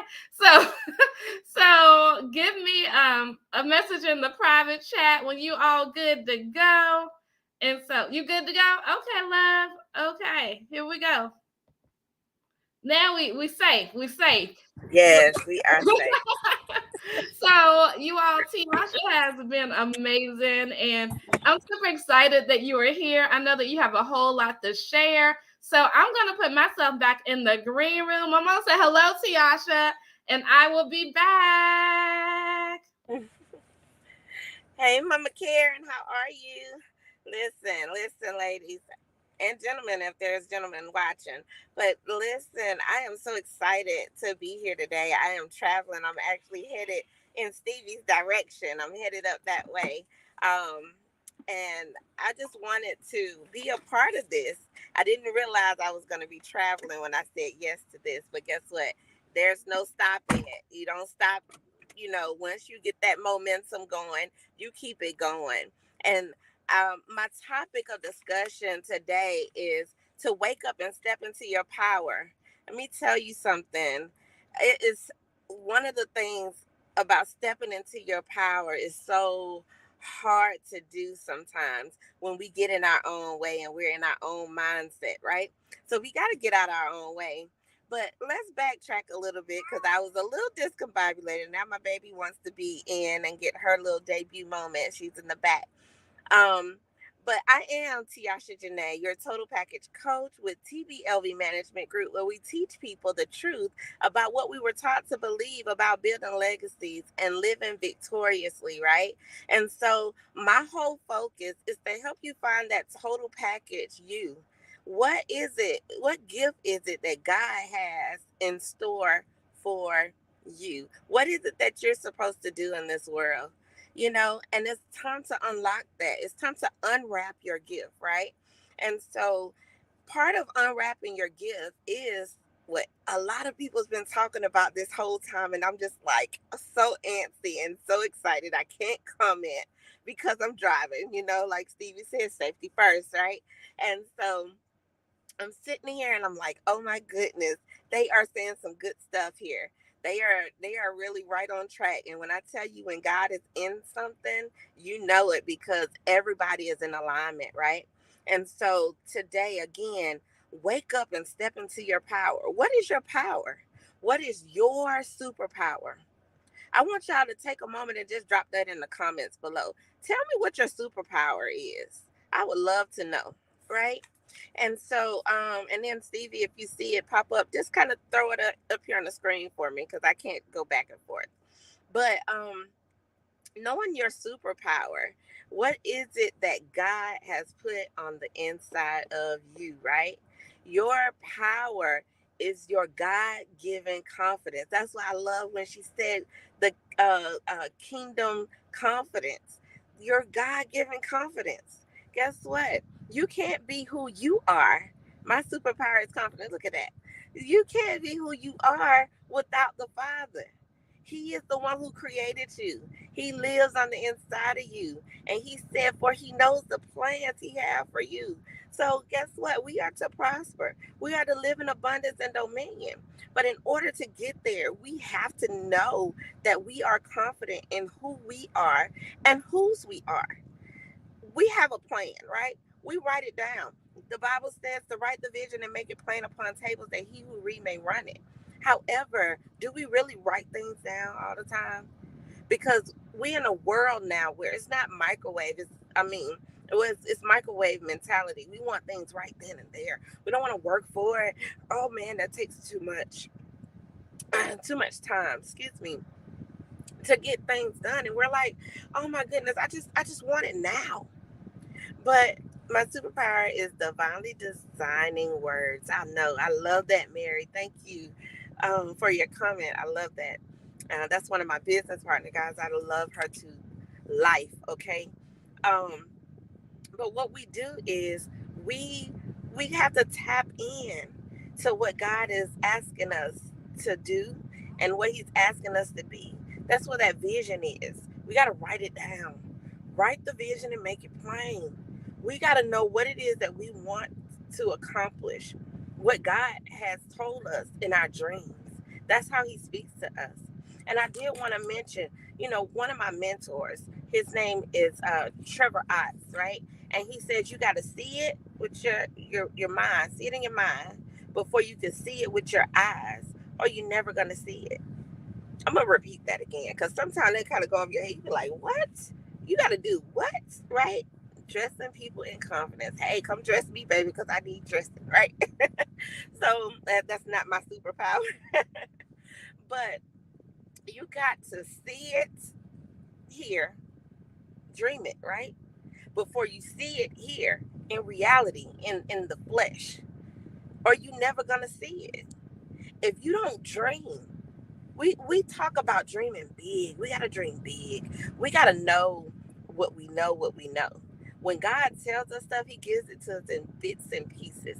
He may send you somebody to say something that puts it together with the dream that he gave you on your last night mission of sleep, right? And you put those things together and you get this big old gift. You get this big old purpose. You got things that you have to accomplish in this earth before he calls you home and say, well done, thy good and faithful servant. But until you do what it is he has asked you to do, if you don't do it and you tell God no, guess what that means? That means that you are telling God, hey, I'm going to be disobedient. You know, that ain't my field, God. I don't want to do that. I'm just going to do this part. Well, slow obedience is the same thing as disobedience. So even if you do it a year from now, you still was disobedient. He talks in the now. So we got to understand what that now is. So my whole thing today, just like seemed like everybody else, is confidence, right? And so I have an ebook, and in this ebook, it talks about 22 things that you can use to build your confidence. And I'm gonna list those 22 things, but I'm only gonna talk about a few, right? So number one, know what you know. Number two, keep your head up, girl and gents. Number three, start with small goals and build from there. Number four, dress the way you want to feel. Number five, take care of your total you, inside and out. Number six, get around other confident individuals. Number seven, be in the world, but not of the world. Stay woke. Number eight, worry about yourself. I like that little girl. She says that, right? Number nine, be fierce. Number 10, live your life, not others. Number 11, do something new. Number 12, encourage yourself. Number 13, take good risk. Number 14, it's okay to say no sometimes. Yeah, I'm looking at you. If you like me, you say yes to everything, right? Number 15, be positive. Number 16, be in control. That's hard, right? Number 17, encourage others. Number 18, if it scares you, do it anyway. Using my voice as the conduit to ignite others and change. That's right. I love that, Pamela. You heard that, y'all. You heard that, though, right? Number 18, if it scares you, do it anyway. Be comfortable with being uncomfortable. Number 19, keep learning something new. Number 20, mentor others and do the same. Meaning be mentored. Because I'm a firm believer that a coach needs a coach. All right? Everybody needs somebody. 21, be mindful of the company you keep. 22, know your worth. And 23, don't know something? Ask. These things right here, if you just add one new thing a day or a week and see just how confident you will be at the end. You know, I want to talk about the small achievable goals today. And the reason why I chose that is because if you're anything like me, you're a multitasker. I'm driving to North Carolina. I got my car full of children. My baby's smacking on her fingers like she's hungry. We're making a stop. We're doing a speaking engagement. We're taking our hair down because it's time to get a redo. And we're just doing all type of things. That's what mompreneurs do, right? But we figure it out along the way. But when you do small, achievable goals, if you think about, we dream big, right? But some of us don't dream big enough. And the reason why I say that is because we might say, you know what, God, I'll be glad when I leave out of this apartment. I want to rent a house. Why you want to rent a house? Why don't you say, God, I want a house paid for in full? God, I want to own something. We have limited beliefs, and we don't even realize how limited our beliefs are. You know, we think on a limited level instead of dreaming big. So I always tell people, dream big. And then when they tell me what their big dreams are, I said, bigger. The reason why I say that is because we think that if we dream too big, that we can't attain it, but we can. And the reason that I believe in you and I believe in me, because there are still some dreams that I have to think bigger on. And in order to dream big and to achieve those goals, what we have to do is break those goals down. And I'm going to tell you how to break those goals down. If you want to achieve something in 1 year, one moment.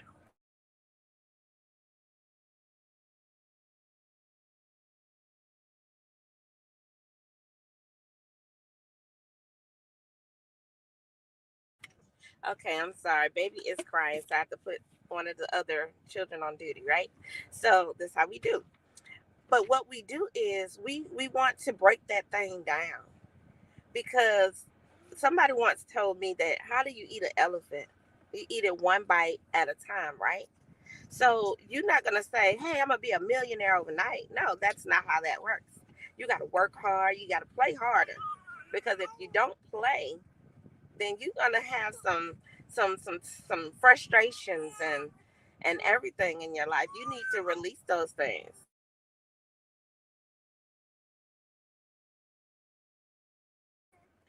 And so you want to start with the end in mind. So you start backwards. We work backwards. You want to say, okay, in 1 year, we want to make, let's just say, $1,200. Okay, you want to make more than that, but I'm just saying for the sake of even numbers, right? So that's $100 a month. So now you say, well, what do I have for $100 that I can sell one of and make that go, right? So you want to say, okay, I got this coaching program. I can sell one of those. Or you got, let's say, a book and it's $25. You can sell four of those in 1 month and reach your goal. That's how you break them things down. Because if you wanted to say, okay, I got a book that's $20 and I need to make $1,000, and you want to say, okay, I got to sell this many books, that number might be high. But when you break that number down, I'm sorry, they're talking in the background. When you are breaking that thing down, you want to make it look so little that you're going to be like, oh, that's a piece of cake. And then not look at it until the end. And when the end comes, you're going to be like, wow, I know if I can do that, I can do this. So now you're going to have an opportunity to dream even bigger, right? Because you've changed your mindset. And then you want to celebrate those wins. So you might be like, well, it was just $100. Like, man, that's nothing. But it's something, because it adds up, right? So you want to be like, you know what? I made it. I reached that goal. What am I going to do today? What is your favorite thing to do? You want to sleep in? You want breakfast in bed? Tell your spouse to cook you some breakfast and bring it to you, right? You want to just go for a walk and just do nothing. Go do nothing. Whatever it is that you like to do, make that your goal at the end of reaching that big goal, or the small attainable goal, I should say, and go do those things, because you'll feel so much better, right? And we talked about the inside and the outside. Deborah talked about, your health. All of that plays a part in how you reach goals in your life. And when you're stressed out, or when you're depressed, or when you're down because you can't reach the goals that you think are too big, right? So we want to break it down so small that it's so easy to do that you just do it, right? So we want to celebrate those steps. Even when we don't make those goals, guess what? We'll make up for it one day later. Because one thing that I've noticed, and this touched my heart, that even when I felt like a failure, I had a child. This is why we do childlike mentality, right? I had a child from my children's school come to me and say, "You ought to be rich by now." I felt good, but then I felt bad because I'm not rich. So when you get rich, you can help other people. When you get more money, you can do more for others. So when you think that you failed at something, you have to look at those things as lessons learned, as stepping stones. Because as you build those failures or failed attempts, then you take those steps and you build upon them and you learn from them.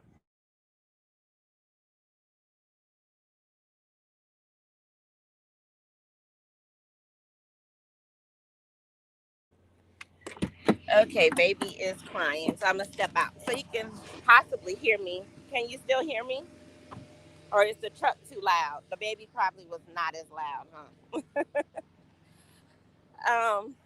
Okay, so just starting with the end in mind, celebrating those small wins, looking at your failures as stepping stones, as ways of increasing, what it is that you're trying to do. And I'm going to stop myself there. I said trying. We don't talk like that. We got to change our words and how we speak. So we are going to say, we're going to say what we are doing, because these are things that God has called us to do. So he wouldn't call us to do something that we could not do, right? He don't build us up to break us down. And you build on each thing to have the confidence, in your ability to do things. God created you and he made you in his image. And in making you in his image, he has already told you that you are enough, that you can do all things through Christ who gives you strength. He is in you, so you have his strength. So we just have to tap into that and know that it's okay to start over. Somebody reminded me yesterday on one of my posts that I posted that sometimes it's okay to start over. Sometimes you got to rewrite, what it is that, is in your story. Somebody else already wrote your story. When you were born, your parents wanted you to be a doctor or a lawyer. Your parents wanted you to do this and be that. Be more like that person. Do more things like this. But you don't want to do what other people are asking you to do, but you want to be and do who you are called to be. We are all called. We are all a chosen people. And he has a thing for all of us to do. And so we want to tap into that. We want to know that we all have purpose on the inside of us, right? And so with that being said, I'm not sure how long I've been talking. I'm not sure how much time I have left, but I do want to invite you guys to get the ebook. It is almost complete, but these are the steps that I have, and it will be up on Tuesday, but you can go ahead and tap into it right now today by going to bit.ly/, and it's wake up, step into your power. So it's the letters WUSIYP. So it's almost like what's up, right? Like what's up on slang terms. So you're gonna do bit.ly/, and then in all caps WUSIYP. Now when you go over there, the book is $7, right? But as we build our confidence and we add to and we update and we do different things each month, It is actually a subscription of $1 per month. However, for today, you will all be able to get that for free. If you put in the code CTC, it's a coupon code CTC for Connected to Change, you will get that ebook for free. So go to bit.ly/ all caps WUSIYP and join the confidence movement, right? As we build and we grow together. So I am Tiasha Janae, and I am complete.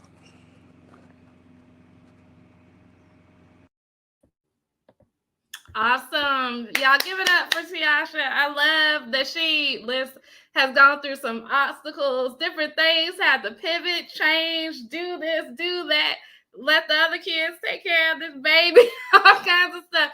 But she got it done. So Tiasha, we're going to move you to the green room so you can get back to your babies. But I'm going to go over the comments. Thank you so much for showing up and showing out on today. All right, here we go. So you all have been very extraordinary with these speakers. I love how you're loving on them. My mom said, hello, Tiasha.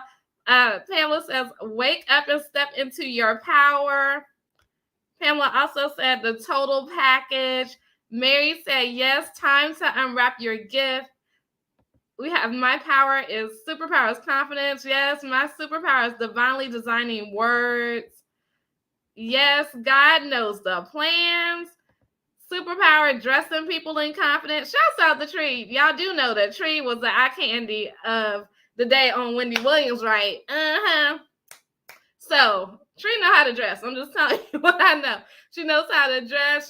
She's a wealth of knowledge. So see it before you see it. Yes. See it in your mind, dream it, or you will never see it in manifestation here. Let's see. Pam says, my superpower is using my voice as the conduit to ignite others to change. Tree says, dress how you want to feel. Break it down. All right now. Let's see. That's good.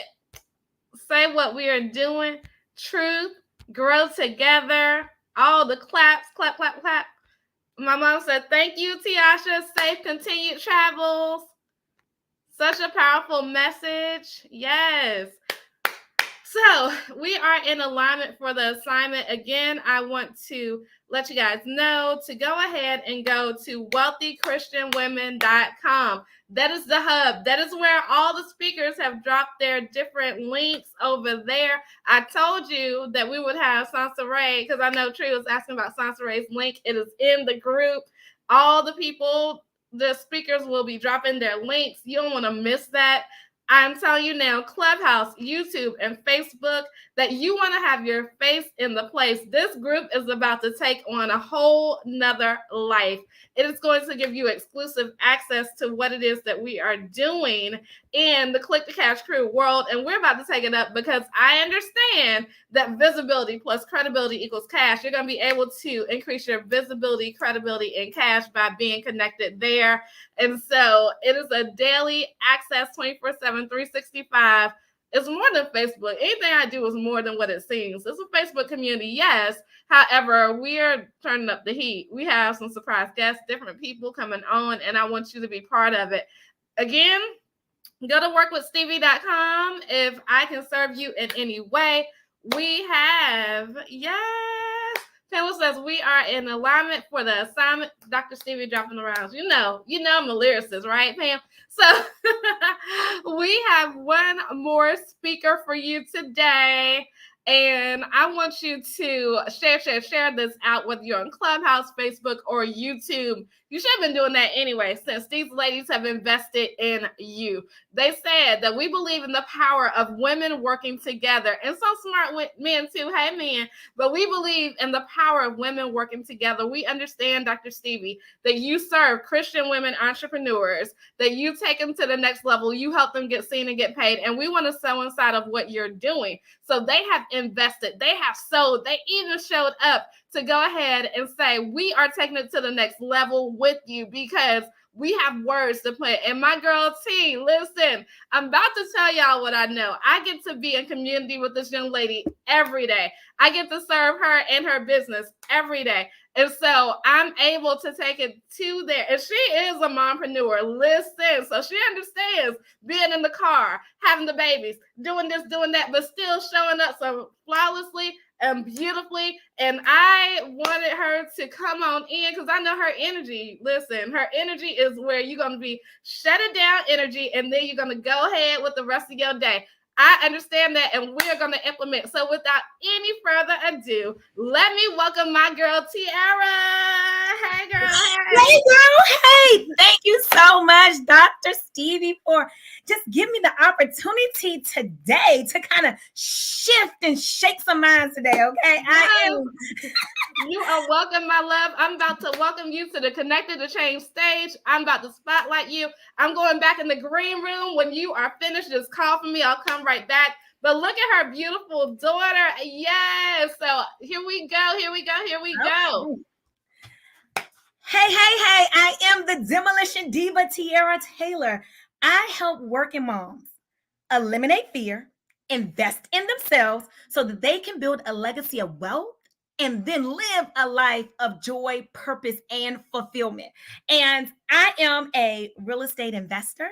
I am a real estate agent. I am an educator of 18 years. I'm an author, and I am a single mom of 3 baby girls. Okay, so I do a whole lot, and I am here today to help break some barriers. I am here today to knock down some walls. I am here today to help you break some glass ceilings so you can get the breakthrough that you came here to get today. Okay, so let me start here. I'm going to talk to you today about it's you versus you. It's you versus you. How to get out of your comfort zone and start playing full out. How to get out of your comfort zone and start playing full out. So ladies, how many of you know that 3 out of 5 women are unfulfilled with their current life? Go ahead and drop the me if you know that. 3 out of 5 women are unfulfilled with what they're currently going through, their current career, their current relationship.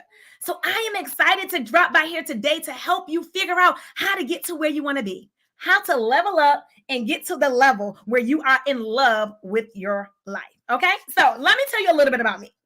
I am from Washington, D.C. Yes, I have been an educator of 18 years. And I love my students. I love their excitement. I love the aha moments when you figure out like they got it. They finally got it. They've been struggling, but now they got it. I love the fact that I get to pour in them. And then when they implement the strategies, they get so excited, right? And so they're like, Miss Taylor, I was able to do that. So I enjoy that. I loved it until I did it. Like I loved it, but then it was starting being a shift. When I realized that my student loans and all my other bills was way more than my check was allowing me. So I was like, okay, I know I needed to get more money, but I really love what I did. And God started to say, Tiara, it's time to move. It's time to transition. And I was like, yeah, God, I understand what you're saying, but I like it here. I'm really good at what I do. Like when you start getting awards and accolades and you're like, listen, I like being in this space. And God kept saying, okay, Tiara, it's time to move. And I wasn't listening. And then I became a mom. I love being a mom. I became a mom. And then those coins that I had, they started getting smaller and smaller and smaller. And then I started to listen to God even more. He's like, okay, it's time to transition. And I was like, well, God, I can't leave because I need insurance. Like I need insurance, guys. I need a stable paycheck. I can't jump out there and do entrepreneurship because I need the stability. Because now I have kids that I'm responsible for. And that would be irresponsible of me, God, for me to leave out of here and not have no way to take care of my kids, right? And so then God kept saying, listen, I got you. And then I was like, okay. So God started moving and shifting some stuff. How many of you know that like when God wants you to move and you don't move, he starts making stuff move. He makes you uncomfortable. And so now this relationship that I was in for almost 21 years started to go all over the place. Okay. And I was like, okay, I'm not supposed to be in this relationship. God told me to leave. But if I leave, then I'm going to be a single mom with girls. And how am I going to take care of them? And if I leave my job, how am I going to have insurance? How am I going to have a stable? And so I had a fear of not being able to take care of my responsibilities. How many of you know that when you have the faith that God's going to work it out and you release control, that he'll work it out, because that's what he does, right? So I was up one night, I was listening to the infomercials, and I heard something talk about real estate. It was like real estate this, real estate that. And I was like, all right, I always want to do real estate, so let's go for it. I went there. My mind was blown to be in a room with predominantly Caucasian men who were making 20, 30 times my salary of teaching. Just being in a room with other people opened up my mind to other things. And so I was able to invest in myself and start a real estate redevelopment company. Do you know that now I make what I made almost 6 months in teaching in one transaction? I was so worried about not being able to provide. And God says, listen, see, you're trying to hold on to certain things because you think that that's what's going to provide for you. But the only thing you need to hold on to is me, because I am your only source that you need. You don't need no man. I'm not telling you to leave your relationships, but you don't need no man to take care of you. You don't need no job. You need me. You need to trust in me. Hair flip. So with that, I now have the opportunity to not only be a real estate investor, own my own company, to be a real estate agent, but now I have the opportunity to be a life coach and help other women step out of their comfort zone, start an exit strategy so they can start living the life that they want to have. What? And listen, you will be amazed at how quickly God is able to work when you're obedient to him. So let me get started with what I want to talk about today. I'm going to talk to you about how do you get out of, well, first of all, how do you even know that you're stuck in your comfort zone? So let me give you this first one. If you don't have no pen and paper, let's get to it. How do you get out of your comfort zone? How do you even know that you're in your comfort zone? Let's start there. How do you know that you're in your comfort zone? Because you know that you're created to do more. You often kind of in your mind think about, what if I do this? Or what if I do this? You're not really satisfied. You know you're not using your talents and gifts. You know you're not walking in your expertise, but you're just settling for what you have, maybe because of the time that you've invested. How many of you feel like I've invested so much time here in this career, with this company, in this person, that I don't really want to leave? Go ahead and drop that in the chat. Say me. If you have a fear, or in the past you've had a fear of change because you felt like you've invested so much time, because that was me. It was like I invested 18 years as an educator. Am I going to go ahead and change now? And God says yes.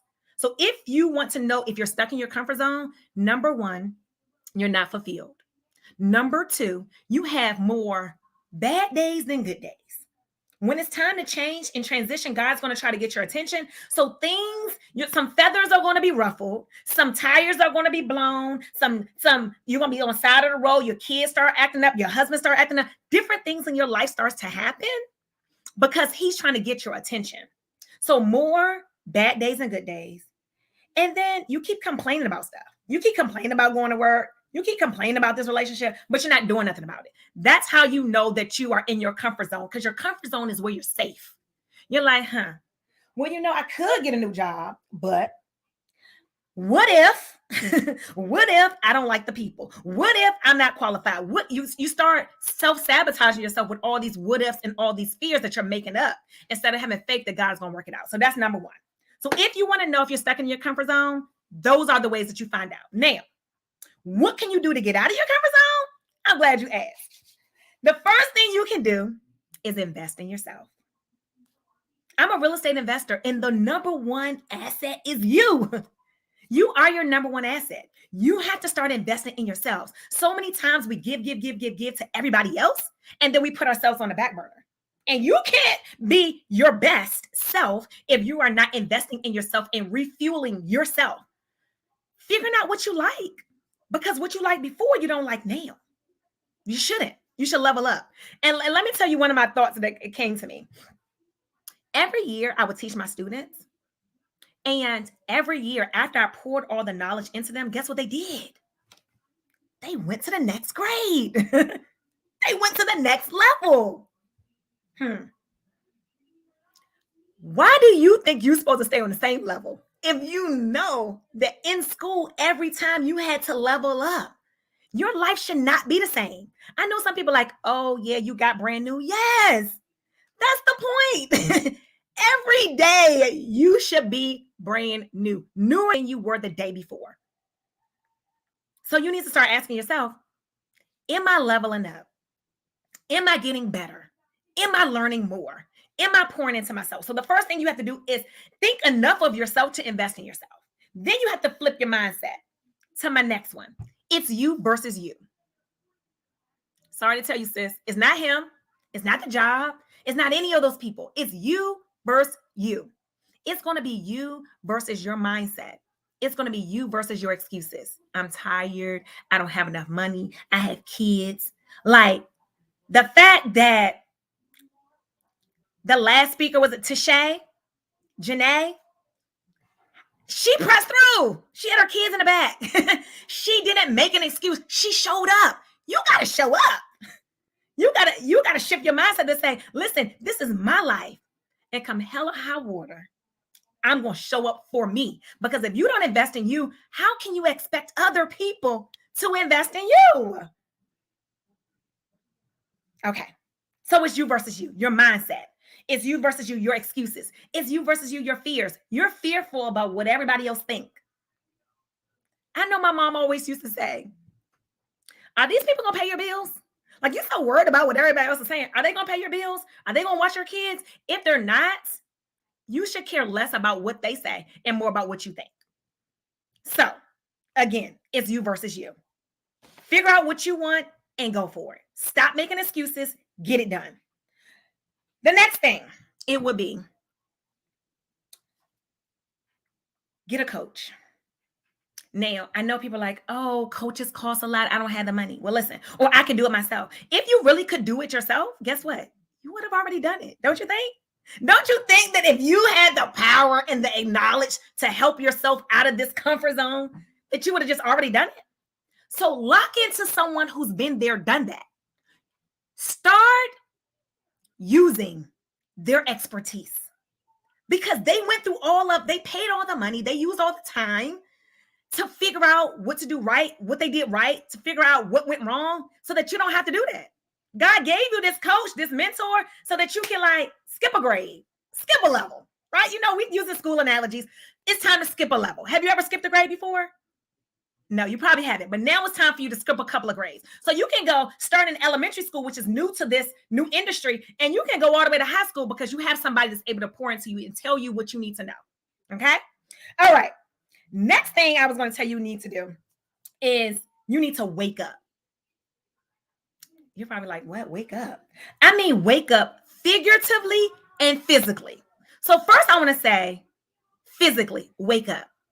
You need to wake up early in the morning. Most successful people get more done before 10 a.m. than most people get done all day. So you need to wake up and wake up early. That means waking up before your kids wake up.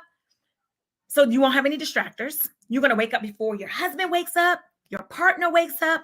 You're going to wake up when it's quiet as a mouse so that you can have your time with God so he can help guide your day, guide your steps. You can get your peace of mind. You can start investing in yourself, doing your daily devotion, taking your shower, getting your daytime blocked together. All the things that you need to do for you, you need to wake up early in the morning and get it done. But not only waking up physically, but now you also need to wake up figuratively, like wake up. Like you just sitting in your comfort zone thinking that life is going to change. Life is not going to change unless you take action and make it change. So now you got to wake up. Things are just happening around you and you're going day in and day out. The same things are happening. And you really got to wake up and decide, do you want to do something different or do you want to stay in the same place that you're in. All right. So my first one was, how do you know when you're stuck? My second was, what can you do to get out of your comfort zone? Hey, ladies, excuse me for a minute. And thank you so much. And then the third thing I want to tell you is, what is on the other side of your comfort zone? I know you're probably thinking like, okay, so, I mean, I like it here. My comfort zone is pretty cool. I mean, I could be doing more, but it's like so safe. I know it. But what's on the other side of it? Joy, peace, purpose. Do you know that God will open up so much doors and give you his favor when you actually are walking in your purpose? Because your purpose is connected to outside of your comfort zone. Like, your comfort zone is here, but like when you step out of your comfort zone, that's where your purpose lies. That's when your impact lies. That's when you are able to help transform other people, because now you are stepping out on faith out of your comfort zone. And you know, the number one thing that you get when you step out of your comfort zone is your legacy. Your legacy. And I know that so many times we think about legacy as like what people think about us when we're no longer here. And that may be true. But did you know your legacy is a living legacy? What are you doing now that's impacting other people? If you're a mom, what are you doing right now that you are showing your children that they need to follow in your footsteps? Are you at a job that you're complaining about day in or day out, that you're stressed out about, and your kids keep seeing you're stressed out about the job? What do you think they're going to do? Kids following your footsteps. Are you in a job and you don't have your own business? Like, are you going to be able to pass down your job when you're no longer here? Probably not, unless you own your own business. What is your legacy? See, I knew I had to leave teaching in the sense of the building because I'm always an educator. Now I get to educate moms, right? But I couldn't leave my teaching position for my kids. But guess what I can do? I can leave them this company. I can leave them this company. Do you know? And one thing that comes to my mind is the type of opportunity and access that people have when they have access to money and other things. Do y'all remember this president that we had? He was a little, let's just say he was this, right? But you know what he had? He had money. Money that he didn't necessarily own, that was left to him as an inheritance. And what did that money do for him? It allowed him to be one of the most powerful men in the world, not off of experience, not off of skill, but because someone had left him an inheritance. And from that, he already had a level up on other people. Don't you want your kids to have a level up? What are you going to leave behind? What is your legacy? My favorite singer, Beyonce, she came up with this new song this week. And one of the things she was talking about was like, leave your job. And I was like, yeah, no. How about don't leave your job, ladies, until you have an exit strategy, right? But one of the lyrics in her previous song was, my great-great-grandchildren are already rich. Wouldn't you love for the legacy of you to be someone that already helps the next generation? And if so, what are you going to do to level yourself up? All right, so let me go over this again. How do you know that you're in your comfort zone? You're stuck. You feel incomplete. How can you get out of your comfort zone? There's a couple of things you can do, but you're going to start by investing in yourself. You're going to shift your mindset to understand it's you versus you. There's no competition. Nobody else matters. It's you versus your goals and dreams that you want to accomplish. You got to wake up early, physically wake up, figuratively get out your comfort zone and wake up and get up. And then you want to get a coach, a mentor, someone that's going to help you and level you up quicker. And then the last part was, what's on the other side of your comfort zone? Your legacy, your peace, your joy, your purpose. So I am excited to have the opportunity to share.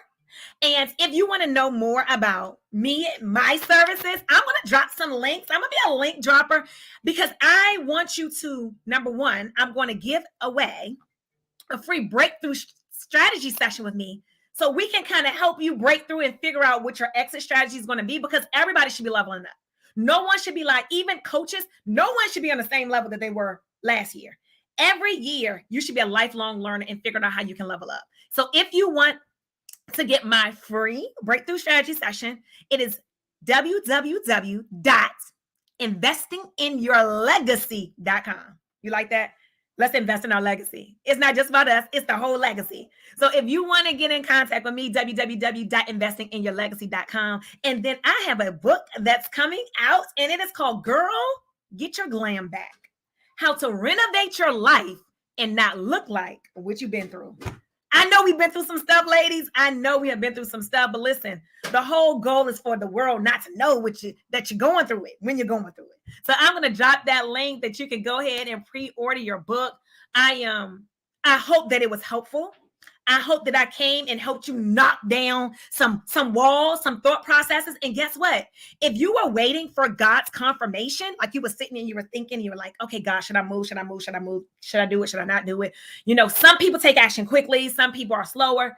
God sent me, Tiara Taylor, the Demolition Diva, to confirm that it's go time. It's go time. Whatever it is that you are meant to do, that you've been contemplating, it is time to do it.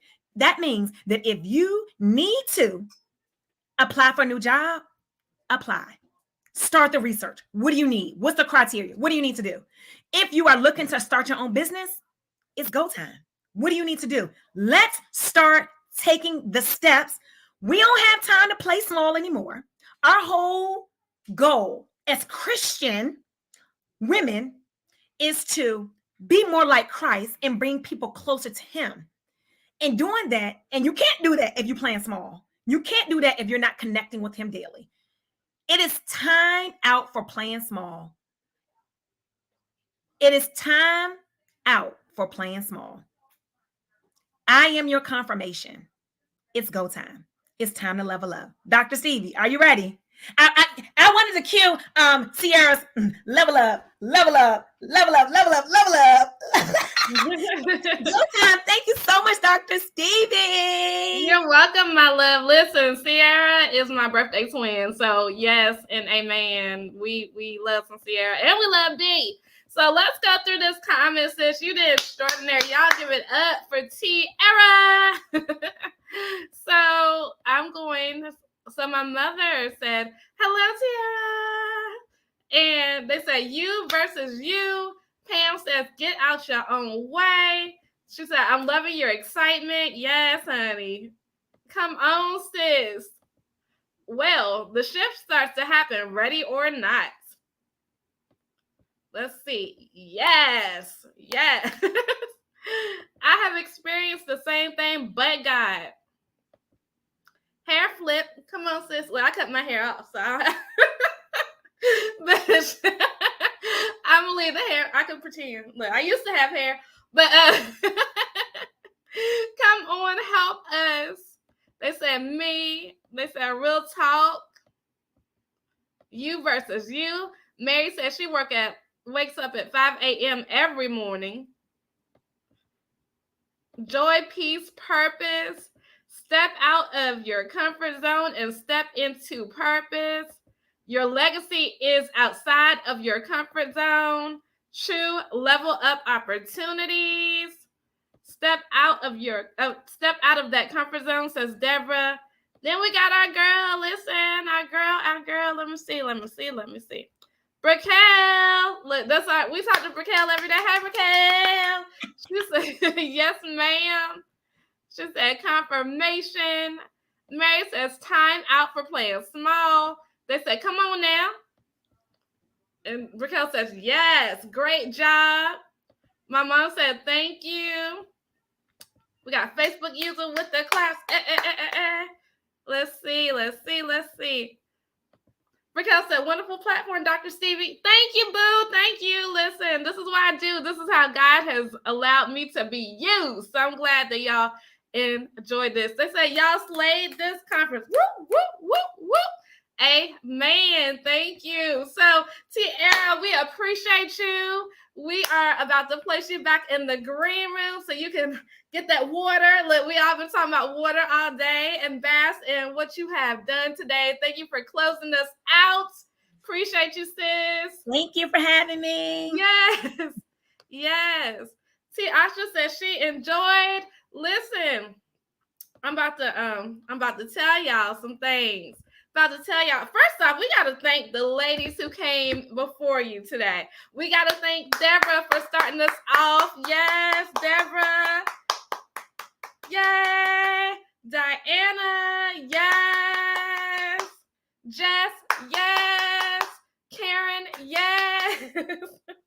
Mary. Yes. Look. Shannon. Yes. Sansa Ray. Yes, Sansa Ray.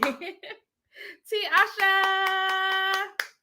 And Tiara. Yes, darling. They came, they did, they conquered, they left. Y'all definitely go to wealthychristianwomen.com because we have our speakers dropping their links. You all want to go support these ladies. Y'all want to send them friend requests. I'm sure that they would love to support and assist you in what it is. Definitely go to wealthychristianwomen.com. My mama said, this was an incredible experience. Thank you, speakers. Thank you, Dr. Stevie Aisha Mills. You're welcome. Yes, my mom is also the vice president of my company, so she helped to cultivate not only me, but the company as well. So super excited. Pam is giving us all the life in the emojis. Yes, yes, yes. And then she said, thank you, ladies. I'm super excited that y'all have come. If you are somebody who wants to do the July experience, please inbox me, like get to me. Let me know so I can send you the package because it is increasing by about $300 and some. So if you want to do that, then definitely get connected. Make sure that we know and understand that you are wanting to be on the Connected to Change stage because all my rates are increasing in July. So I want to make sure that you get, we saving money so y'all can spend it on hair. Look, you spend it on hair, kids, whatever y'all got, vacations. So I want to make sure that you are doing that. Go into my inbox. Let me know. Leave me a comment. Definitely go inside of wealthychristianwomen.com where you can connect to the Click the Cash crew on Facebook, YouTube. Listen, thank you for hanging out. Let's shout out two people in Clubhouse they've been hanging with us in Clubhouse. That's Kendra and Cheryl. Yes, we want to thank them for hanging out, holding the Clubhouse down. People have come and gone through the Clubhouse, but these ladies have been consistent. So thank you. Also, let's thank you to those on our Facebook fam. We love y'all. Definitely continue to share this out. And if you're like me, you want to go back and listen to the replay because these ladies held it down all day long. So now we are about to tell you that you can clearly begin to implement. We have given you everything we've got for today. We've given you everything we've got, including some resources.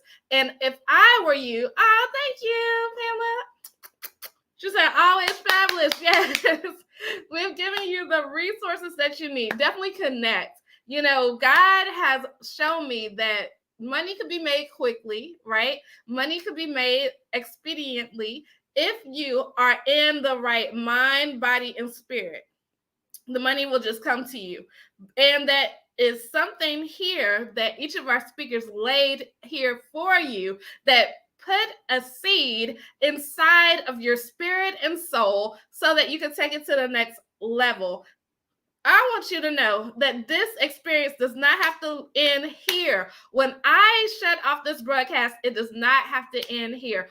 Our community, Click the Cash Crew on Facebook, is open 24/7, 365, where we are building a community and a queendom, if you will, of Christian women making money.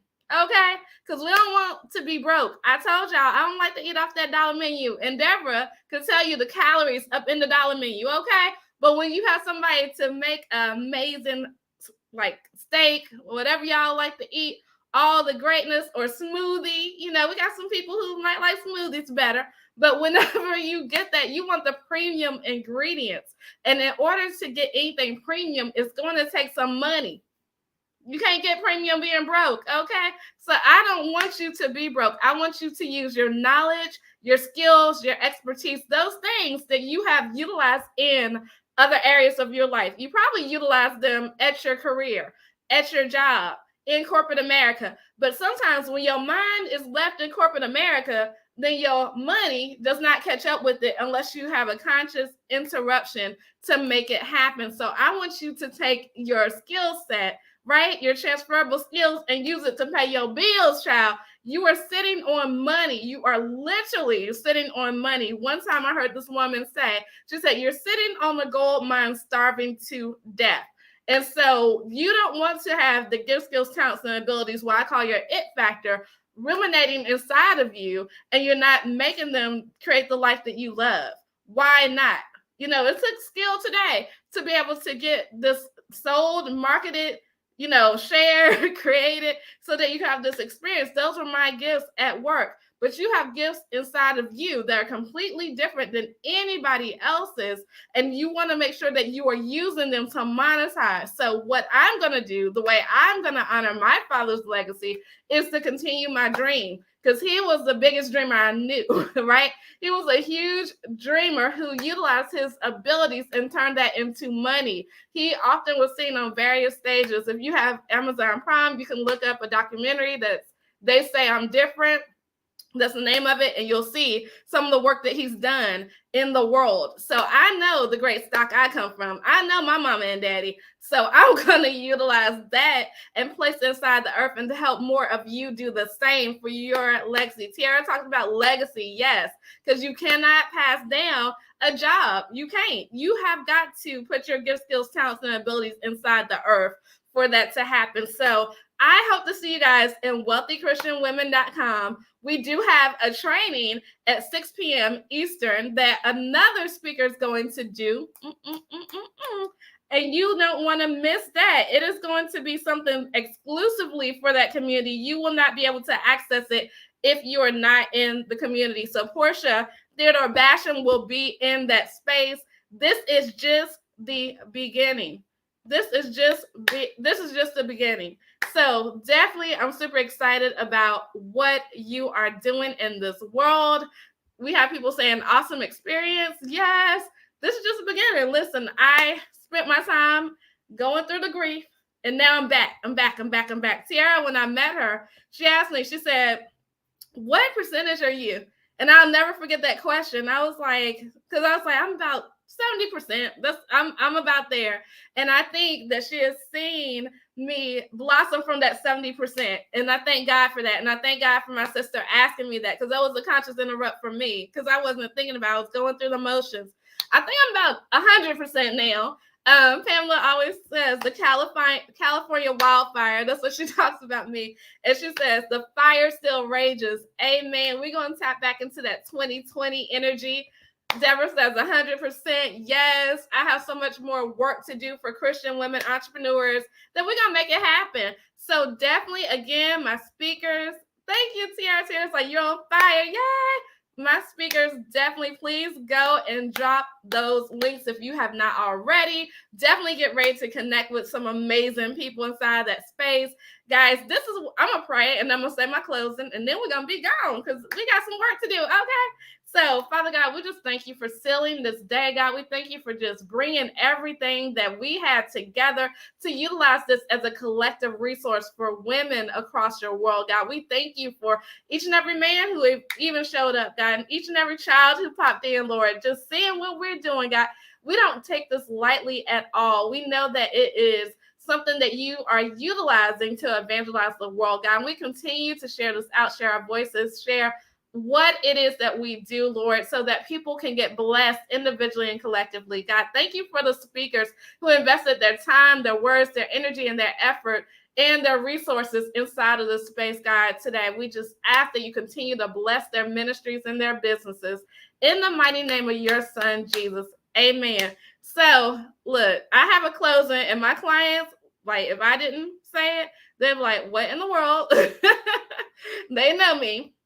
So it is make it a great day. Don't have a great day. Make it a great day. Why? Because you, and yes, you too have the power to do so. Bye for now. Love y'all.